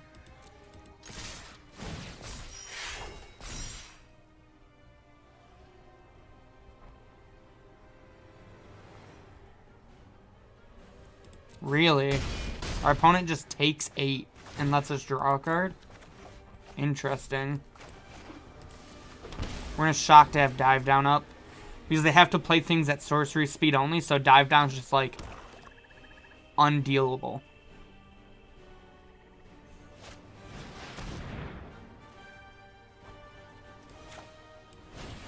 I would like to keep my Tajik, thank you.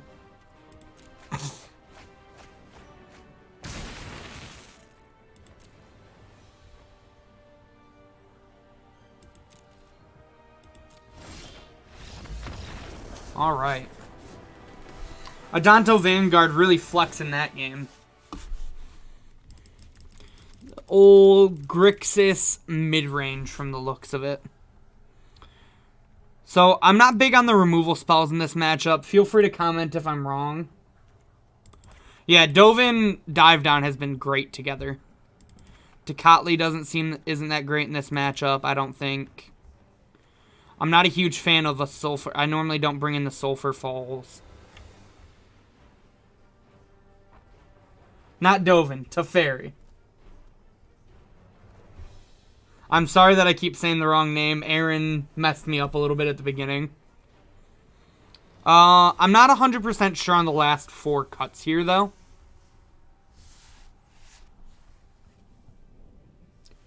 I actually think it's fine on the draw to not bring in the extra land.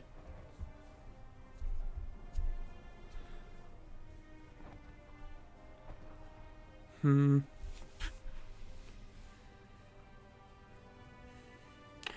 think we can probably trim a Defiant Strike in this matchup.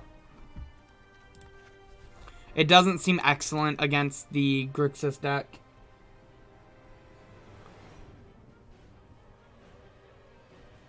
But then I'm not sure what the rest of our cuts should be.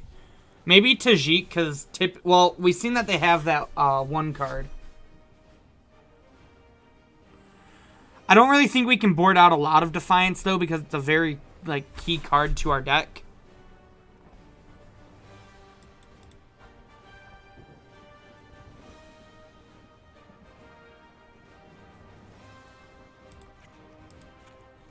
Maybe we just trim a couple numbers here. I'm sure they have a board wipe post board, so we can probably go down a Krenko. I'm not 100% sure if this is right, but I think this is what we're going to try. I actually think I was supposed to take out the +2/+2 card.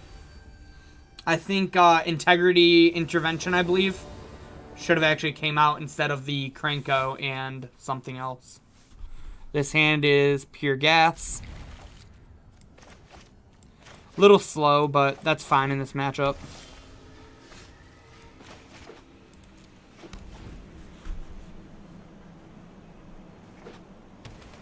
Probably Thought Erasure on 2 here. Yep.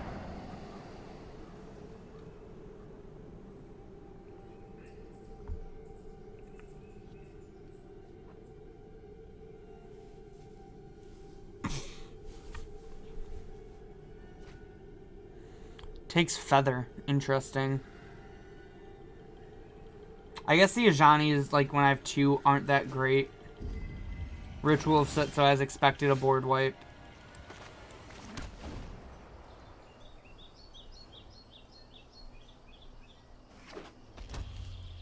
What do you got here, opponent? Nothing? I think I'm going to just jam the Tajik because I really just want to rip a land and start plussing Ajani next turn. Really, no removal. Wonder what our opponent's hand is then. If they Nikki B us, we're probably just going to discard this Samut Sprint. No Nikki B. Ah, Rampage.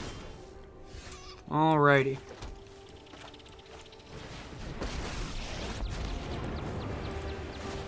Now we just slam Ajani and start plussing. His ult will be great. This card does deal with Planeswalkers, which will be kind of annoying. There's Nicol Bolas, but it's the other one this time. Make the multiverse in my image. I would say he probably just pluses because he knows we have the other Ajani in hand. I think we're getting rid of the Defiant Strike pretty easily here. You have no weakness. Alright, that's our combo. And our opponent is tapped out, so that was a pretty good draw. Definitely glad I left in one of the Krankos. You are capable of more than you assume. So now we kill their Nicol Bolas, get 5 goblins, still have Ajani in play.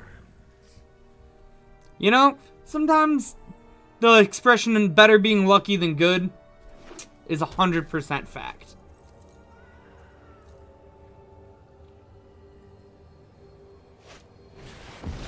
Okay, Enter was pretty good by them there.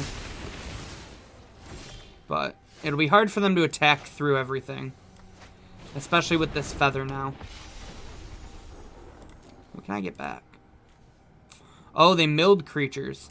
But I don't think we really want to get anything back. I think we just want to, play for the ultimate here.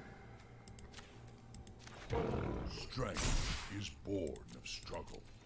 We have Dive Down Up to protect something. We have a wide board. We're gonna get some kitty cats. We're tribal cats now, boys and girls.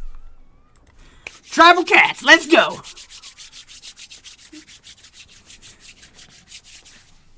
Everybody get your meow mix ready. Meow meow meow meow meow meow meow meow meow meow meow meow meow meow meow meow. They scryed 2 to the top. That's not good for us. We might not get to Meow. Oh. They might not have it. I don't know why they would have topped 2 things if they didn't have it, but... Come on, Ajanio! Alright, that's 5 mana. That ain't gonna keep Ajani down. Oh! How do we lose after ulting in Ajani? Quickest ultimate of my life.com. Summoned reinforcements.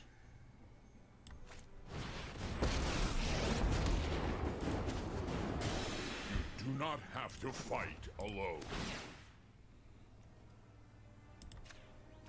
I will lend you my strength.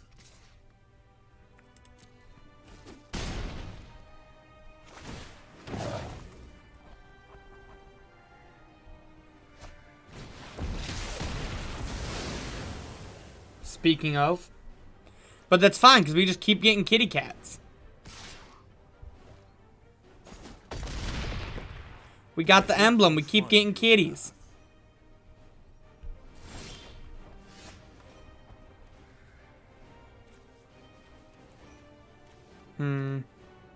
Do we Defiant Strike here? Nah.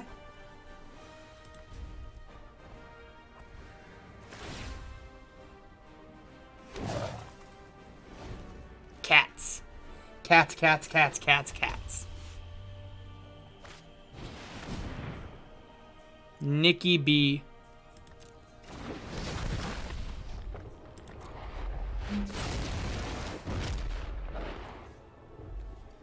I think we're going to get rid of the dive down this time.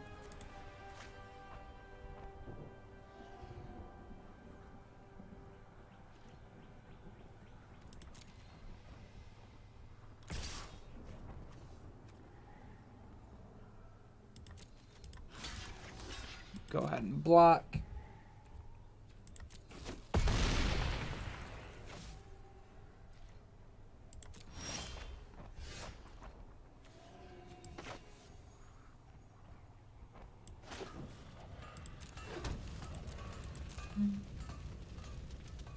I don't think we're attacking here quite yet. We just want more cats for when he flips this.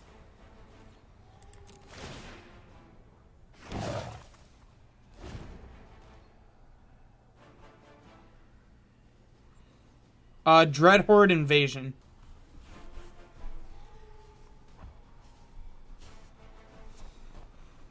I'm gonna be back. I'm gonna go close the door from Frank. Frank?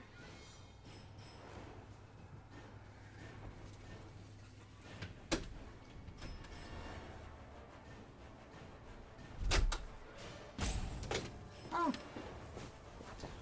All right. It was getting a little chilly.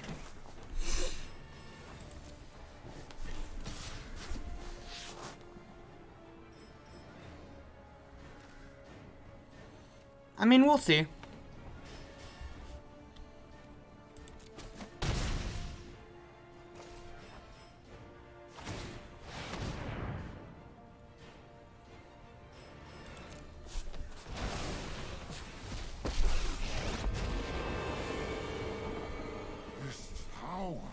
We do have Dovin's vetoes to counter this, so.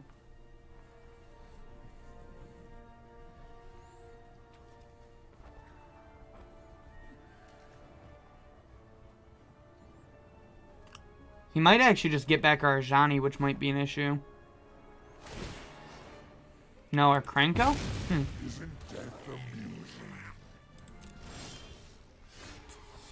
Yeah, I mean, we're flooding pretty hard, unfortunately.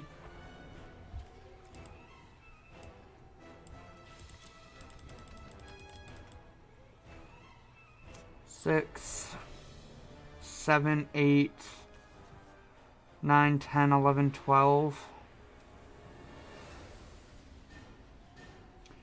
I mean, I don't think we can let him...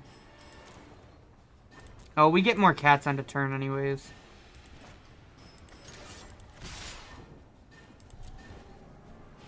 So yeah, I think we gotta kill Nikki B here.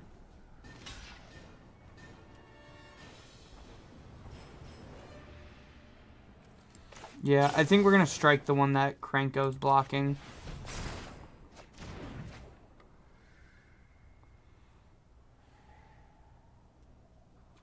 I want to hold that in case we draw something better.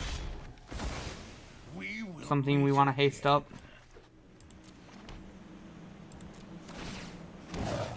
Get some more cats.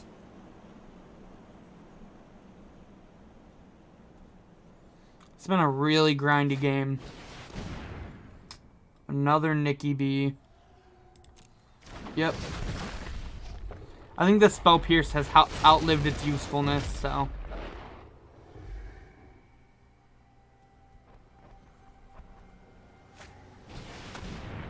Oof.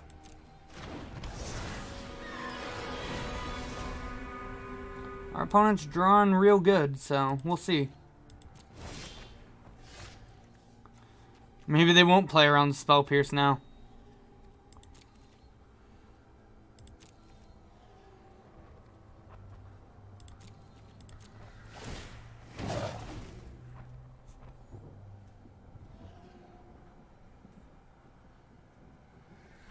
Alright. Oof. Moment's a pretty good hit.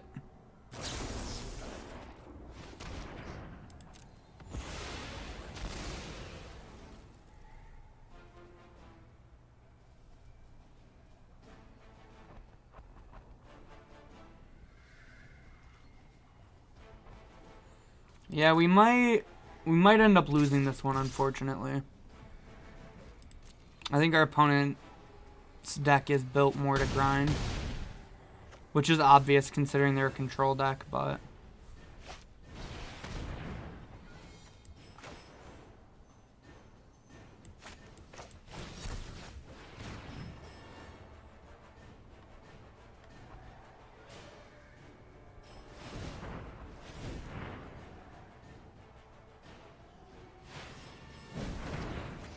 Okay. And we just sprint.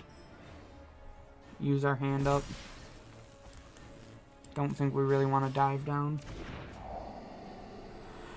We'll see if we can. It's definitely not looking the greatest, but I'm not going to concede with an Ajani emblem out.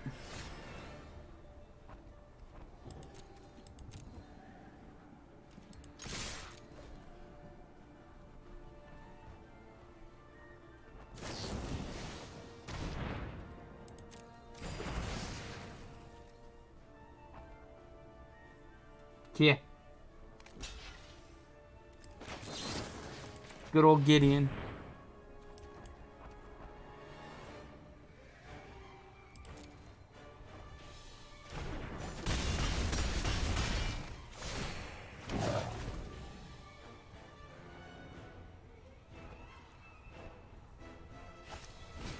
I mean, we're definitely giving it the old college try.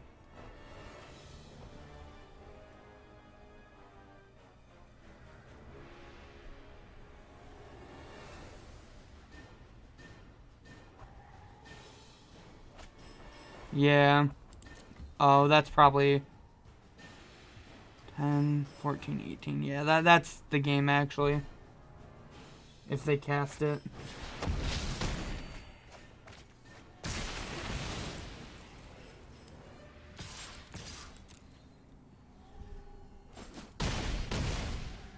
Okay.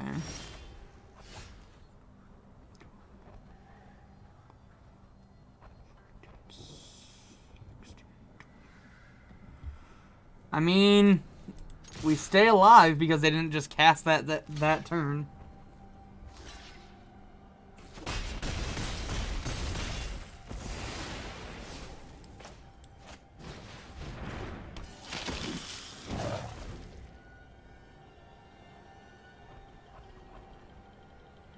That was probably bad to play, actually.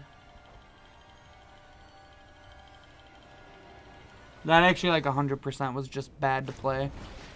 Oh, they can't cast this. It would kill both of their creatures. Duh.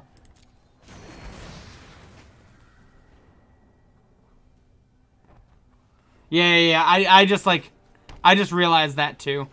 I was thinking because it's 4 mana, it'd be a one-sided wrath. So we might actually still be in this game then.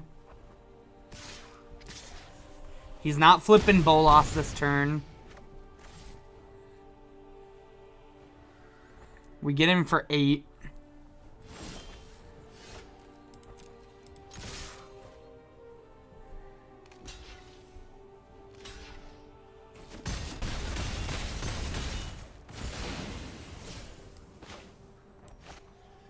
I'm actually just going to hold this because I want him to think it's something.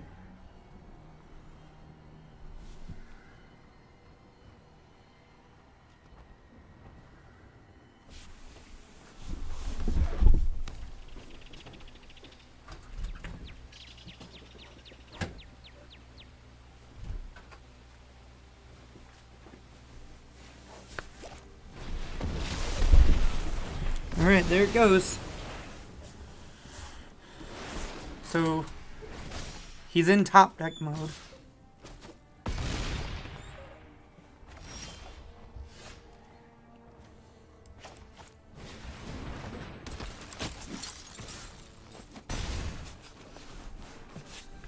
He's in top deck mode, and we have an Ajani emblem, so...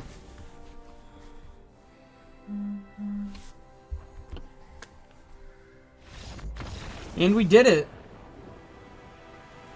Yeah, I think flipping Bolas was like definitely the correct play. So I'm not 100% sure why he didn't do it. Alright, what's our random card this time? There's actually like this really funny combo deck with this card. Alright, so we're at 3 wins. We've at least won our... We've gotten our entry plus a little bit back. Let's see if we can't keep on going, shall we?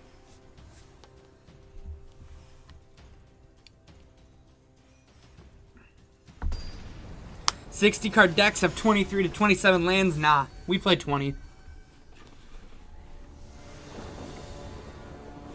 Alright, our opponent's choosing, so we'll probably be on the draw. How's everybody's Thursday going? I'm having a good time streaming for you guys. Having a lot of fun playing New Standard. We got ourselves a great hand here, too.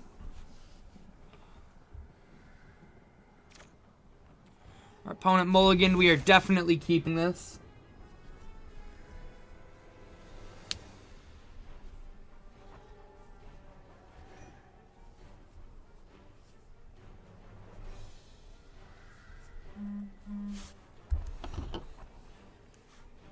As you see, for like all of those like 1 creature draws we've had, we also get some like 3 and 4 creature draws, which I think probably 2 to 3 creatures is the optimal hand.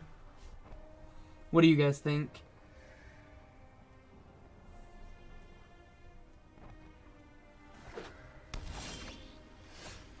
All right, another blue-black deck, so... I'm actually, since we're going to just be playing a creature, I'm going to play this Hallowed Fountain tapped, and maybe think them that maybe make them think that we are playing blue-white control. Oh, there's Soul Tie. Okay. Soul Tie with no creature onto? Or I just accidentally clicked through his first main phase? No, just no creature. Okay.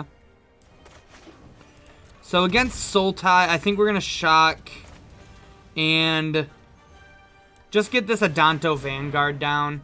We can help keep it alive, plus it can attack through Growth Spiral. Is this like a Soul Tie Nexus deck? Interesting.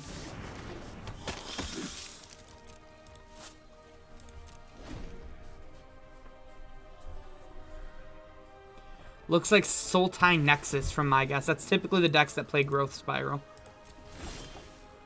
Alright, still no 3rd land, unfortunately. So I think we're just going to go ahead and attack for 3 and then play another Adanto.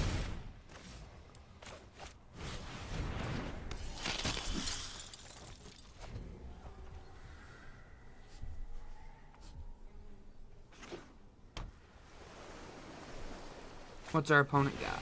God Eternal Bantu. He is a very powerful and very good card. I actually have a my Mardu Aristocrats deck I'm considering I actually placed 3 Bantus. Chooses not to sack anything. Alright. Alright, that's not our land, unfortunately. Huh. We can just kill it with the Reckless Rage.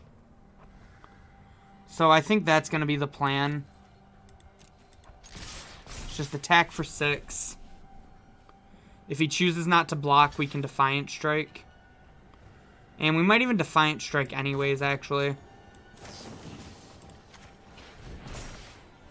Okay, still no land, unfortunately. So then we're going to pay the 4 to make this indestructible. And we're going to choose to kill Bantu.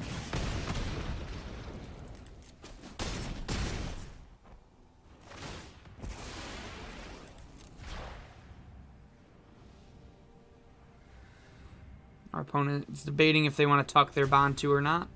They choose to. And we'll pass the turn to them.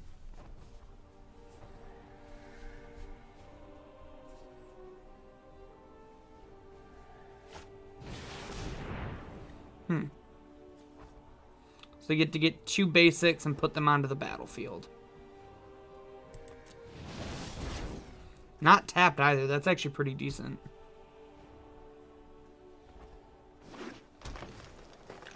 Grabs 2 forests. Alright, there's our 3rd land. Awkwardly enough, though, I'm not 100% sure we're even going to play a 3-drop here. Because I think we just want to amp up the pressure as much as we can.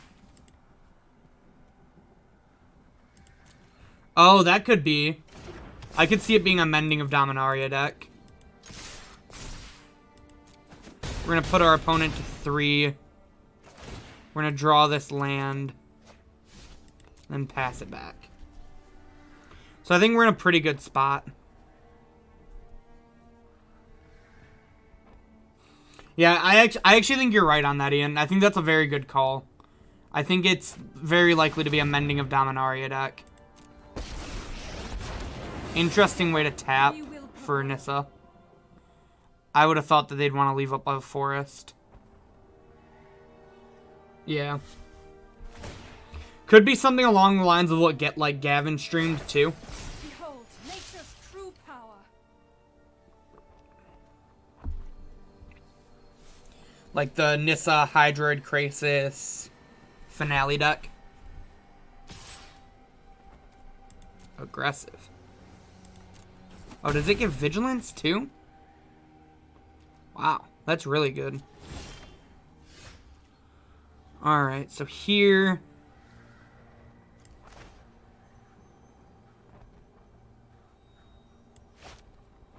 I think we're...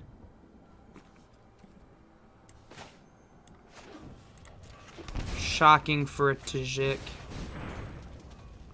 Just trying to play around everything.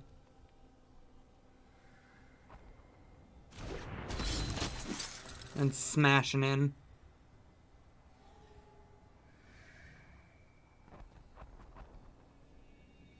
Yeah, Nissa, like... if there's a deck for Nissa, I feel like the deck is definitely going to be very good. She's, like, every effect on her is just so powerful.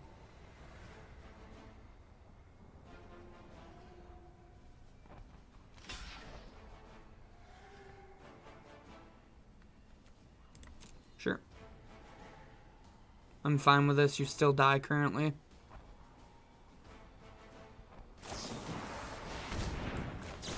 How about no Vraska's Contempt? Leave that one on top. And we took down game 1 against... like, maybe a Sultai Mending deck. Or maybe just like a Sultai Ramp deck. We can see. Alright, so again on the draw, I don't like bringing in the extra land. Our counter spells seem great. Our removal seems kind of lackluster against them. Like, I know we had that play with Bantu, but I don't think we can, like, expect that on average. Teferi doesn't seem very good against them. Same thing with Integrity Intervention. It's, like, more of a removal spell than anything.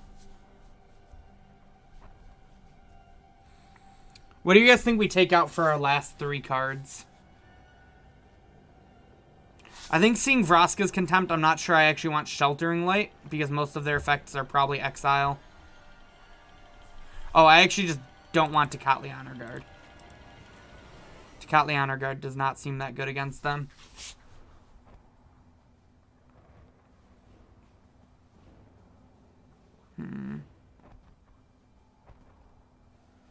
But neither does Tajik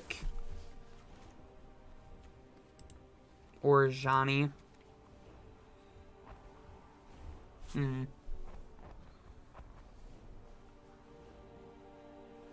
Yeah.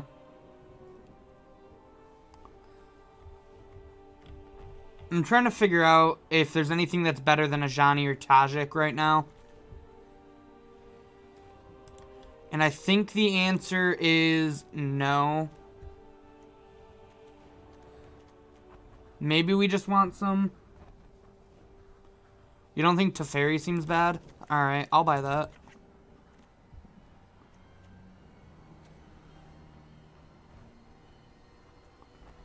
Alright, we'll try this.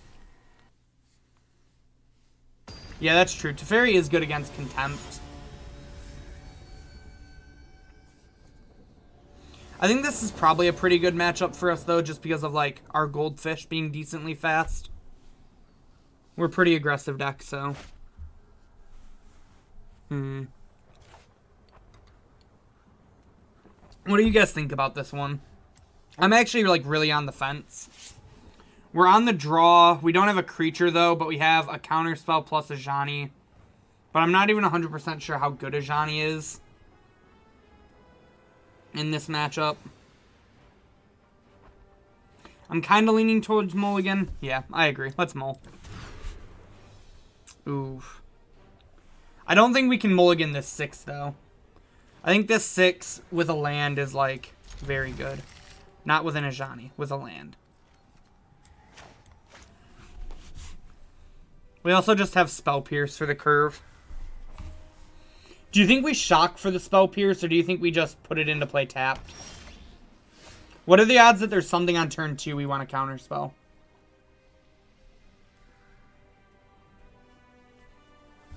I'm also not sure how, like, relevant the shock would be, so maybe it's just worth it. Yeah, that's fair. Spiral and Search. I don't think their deck's playing Search for Azcanta, but hitting a Growth Spiral would be pretty nice. Alright, I think we just jam here, though. Like, I don't think we really sit back to try to hit a Spiral or a Search. Because we don't want to just give them time.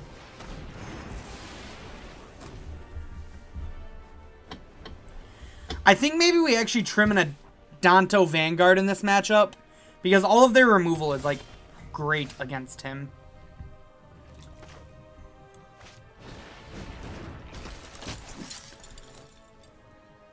But, like, he is just still an aggressive creature, so maybe we leave him in. Man, just all the removal now.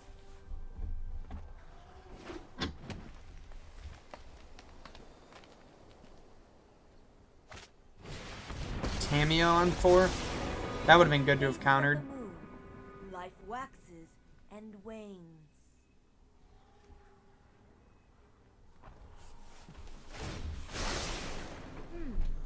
I know I noted this somewhere.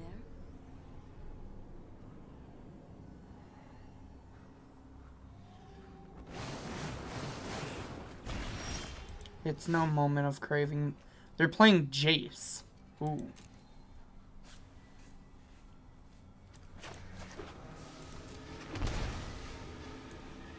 Here, I think we're just shocking and playing a Danto. Holding up Spell Pierce.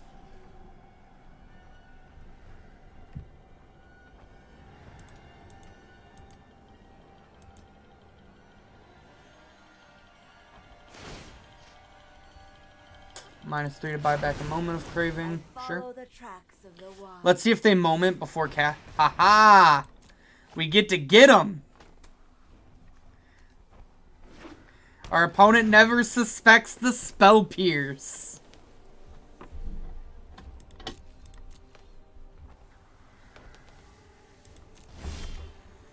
Oh, and we drew the dive down? This game's easy.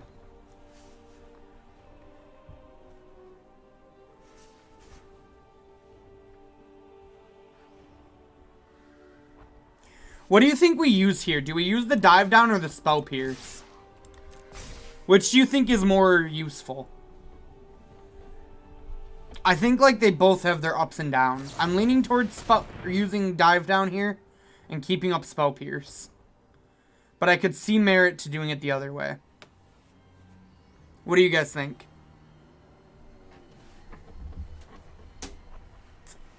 Yeah, that's true. It is losing value really fast. Because if they play a land, it actually can't counter the next cameo either. Our time together is finished.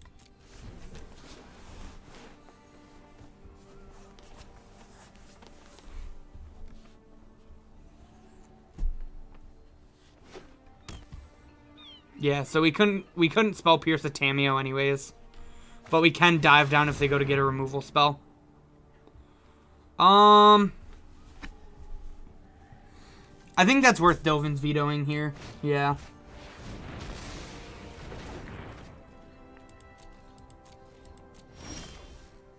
Bam, let's go. Let the good cards roll. Just let the good cards roll. Let the good cards roll. We got our combo now if we draw land. Everything's coming up Millhouse. Wish we had a spell pierce. Power surges through these lands.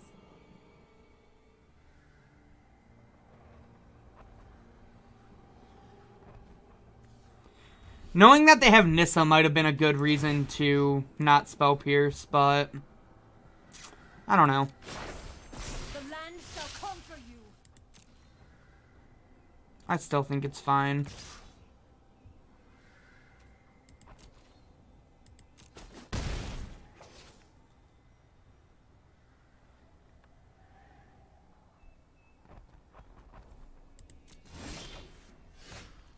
That's pretty good.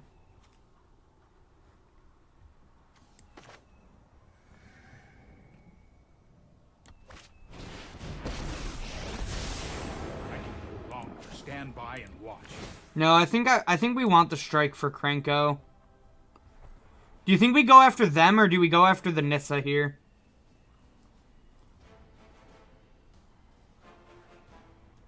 Don't worry, I got this.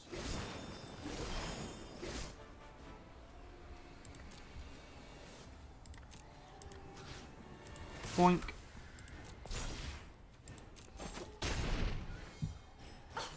How rude.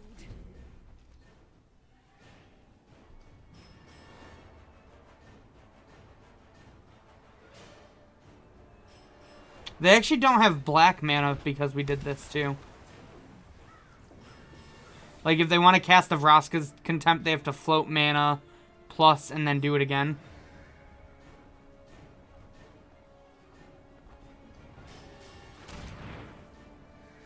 That could be. He might have... I think he probably has a Vraska's Contempt, actually.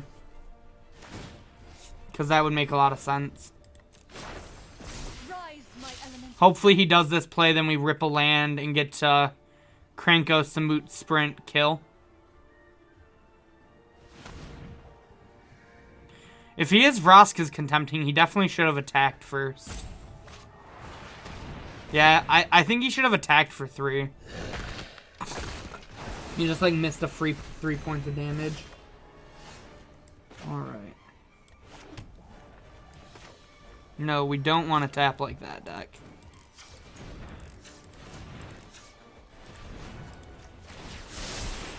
That's more like it. Alright, let's go for it. They can't do anything about it, so... Bye-bye, Nissa. Hello, 4 goblins. The land will not forsake you. Oh, yeah, you're right. He can't float mana then. You're right, Ian.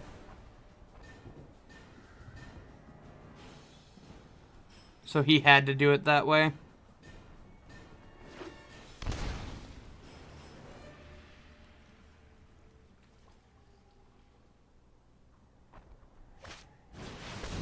Ugh.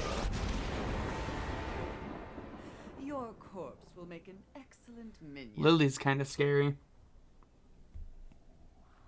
Well, she's not that scary, actually. Rise.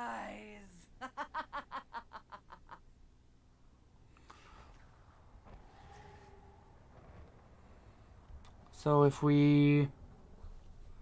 I think we just kill the Lily here. We plus... Here we go. Play another Teferi. Right on schedule. You want to keep. We want to keep this one. Oh, I've done the hero thing before. So this is 3, 4, 5, 6, 7.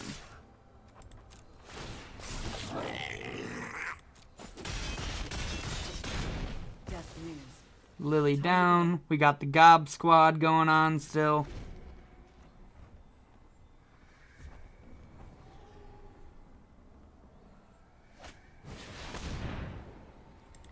Alright, you got a bond too.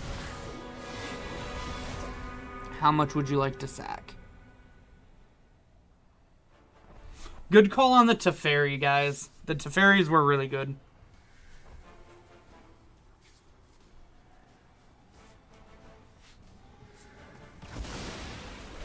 This is part of the reason I love streaming is like, I didn't 100% think about Teferi, but he's been great.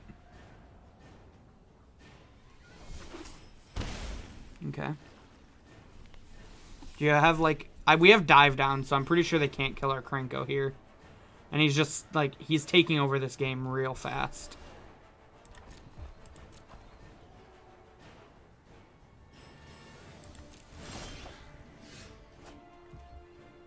Woo-wee! This might be a bad idea.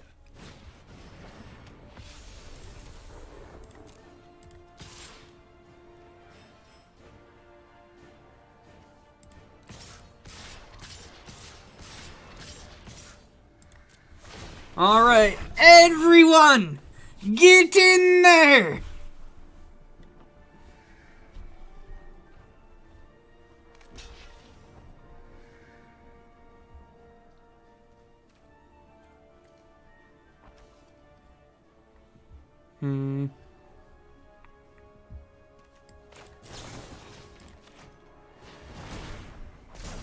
We're just gonna dive down it because we get it back.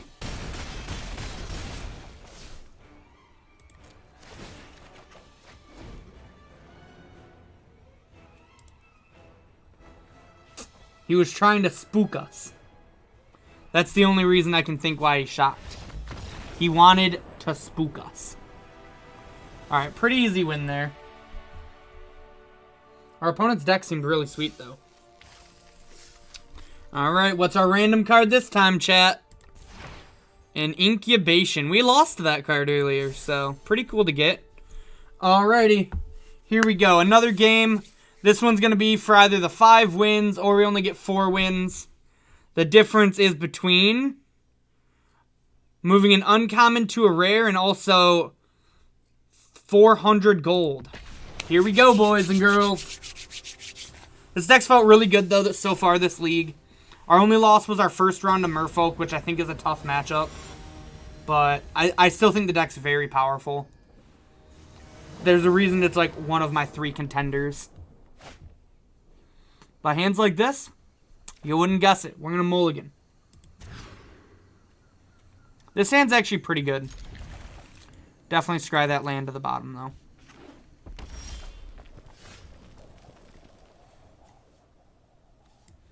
We're going to go ahead and play a Hollowed Fountain tapped and pass.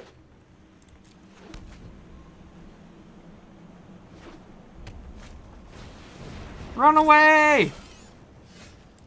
Run away! Run away!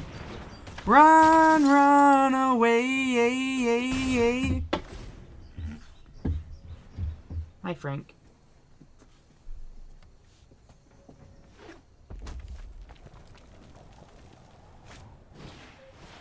Another Steamkin. Do you need to go back out, Frank? Is that what it is? Hold on, I gotta let the dog out again.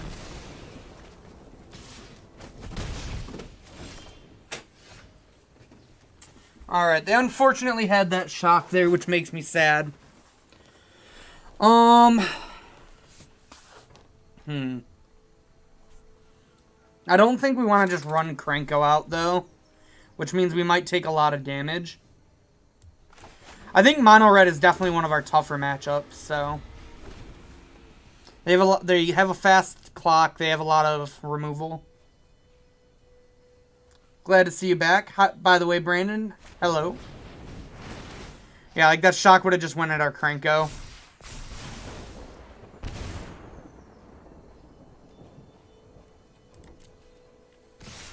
We're unfortunately taking 7. Steamkin is a very powerful magic card.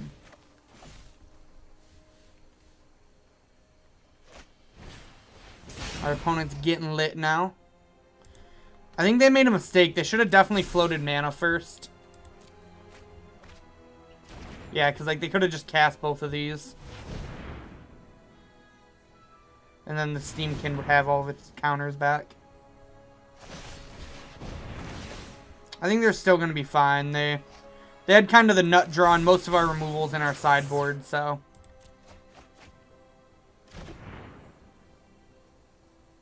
We are probably just going to end up dead. I've actually, I can't remember the name of the instant, but it's 1 white, prevent 3 damage, and you gain 3 life. I've been bouncing between 0 and 2 of that in my sideboard. If you expect a lot of mono red, I definitely think I'd play 1 to 2 copies of that. How much mono red do you guys think is going to be there this weekend? Do you think it's worth packing 1 or 2, or do you think our sideboard's fine the way it is? That's kind of like more of a meta call thing than anything, though.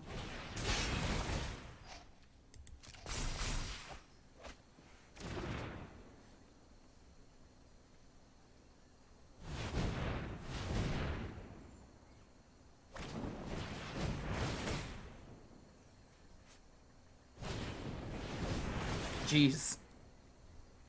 Yeah, we're just dead. I'm not even going to give my opponent the satisfaction. It'll be at the top tables, but not popular. Yeah, I'm not 100% sure where it would be. Like, where I'd squeeze it into the 75, but... I definitely think I'd have 1 or 2 in the 75 if I expect a lot of mono red. So what's not great here? I don't actually like the counter spells against red. I don't think that's a very good way to like play against them. Tecatli's not good. I think Ajani's too slow, so we don't need the extra land. I think Teferi's not that great.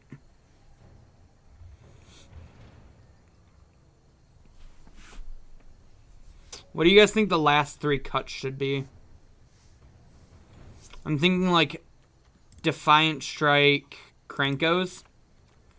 Because it's hard to go wide in this matchup, plus they have Chain Whirler.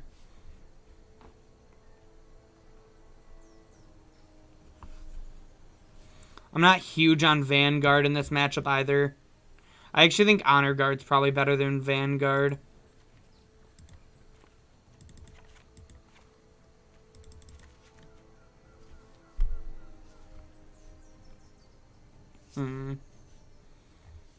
What do you guys think about this? How do you feel about this sideboarding?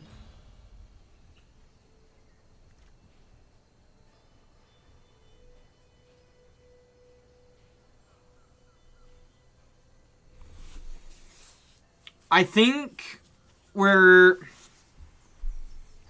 trying to be in the middle. Like, I think we can potentially race them, but I think we also have to try to play to grind them out.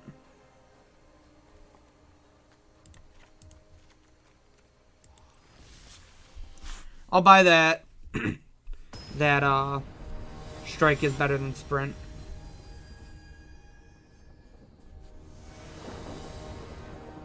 I would like to be on the play. What do you guys think? Feather's really good in this matchup because she has 4 toughness. But 5 lands is real bad.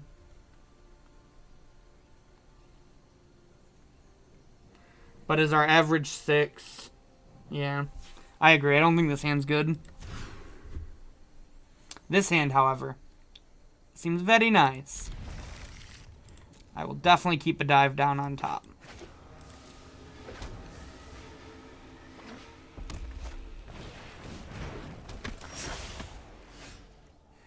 Okay. Here's the question. Do we run our creature out or do we hold it?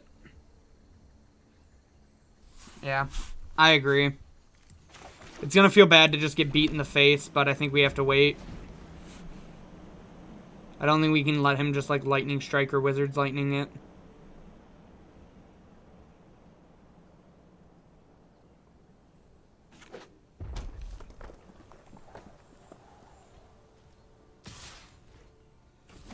Alright, them hitting for only 1's pretty good.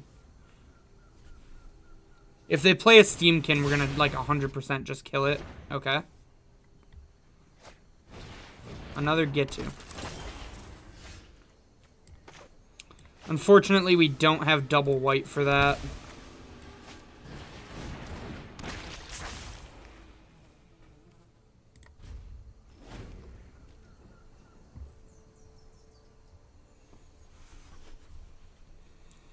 So now they're torn between trying to kill this or just playing out the Pyromancer. Looks like they're going to just go for the Pyromancer, which is fine by me.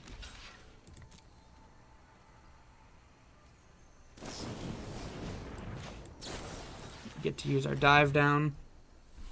Now if they have a spell, they have to 2-for-1 themselves, which is fine. We do take 2 here now, though.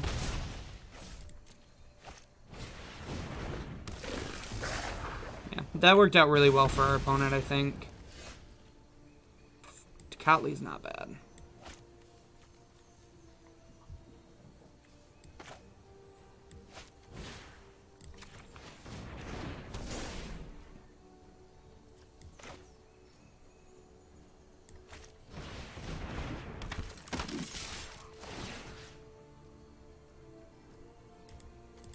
What are you saying no to? Do you think I don't play the Obsession there?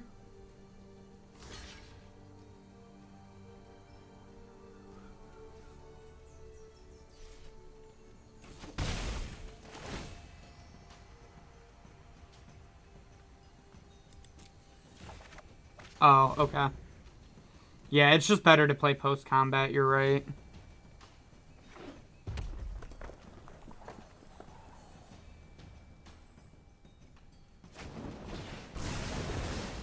Oh, Wizard's Lightning.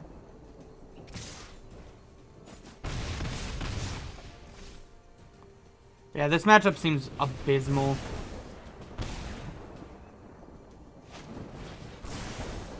Jeez. Alright. I mean, we're gonna do what it takes to stay alive.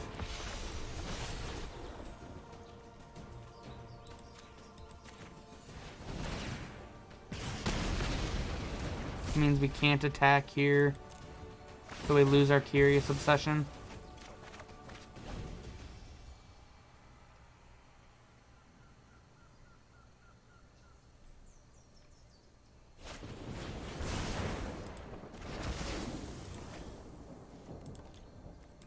Yeah, this matchup seems really hard, actually.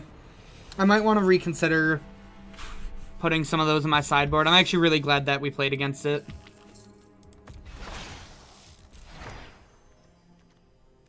Volley Veteran for a Goblins deck, maybe?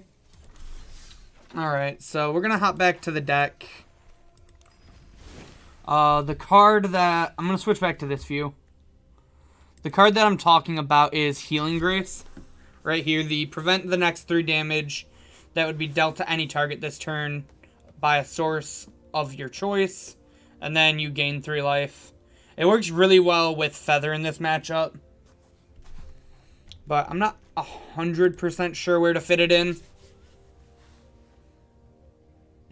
What do you guys think? How do you think we fit some Healing Graces in? Maybe we, like, trim a Shock. And then maybe we try one, maybe we put another one in. I'm not sure. Deck feels very good, though.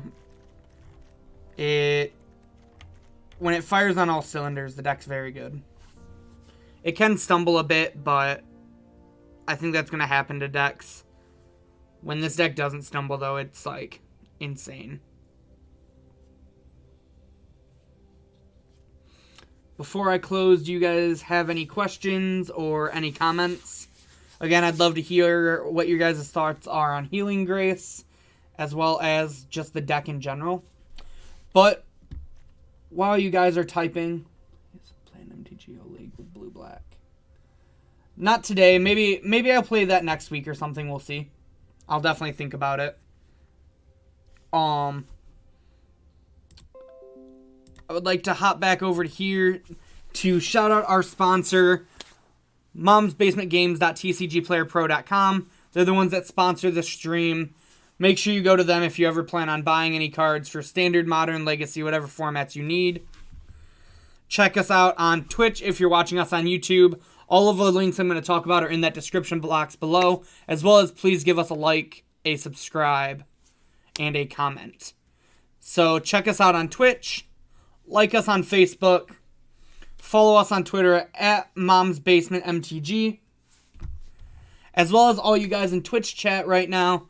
Please check out our YouTube channel for the best Legacy, Modern, Standard, Vintage, and Standard, Modern, Legacy, Vintage, Commander, and Pauper content. Sorry, had a brain fart there. And then also feel free to give me a follow on Twitter. My Twitter handle is @RichardTMTG. Again, I talk about like Magic, League of Legends, my life, my Magic stories, just anything and everything. If you guys want to talk about anything specifically, message me there. I'm always willing to respond.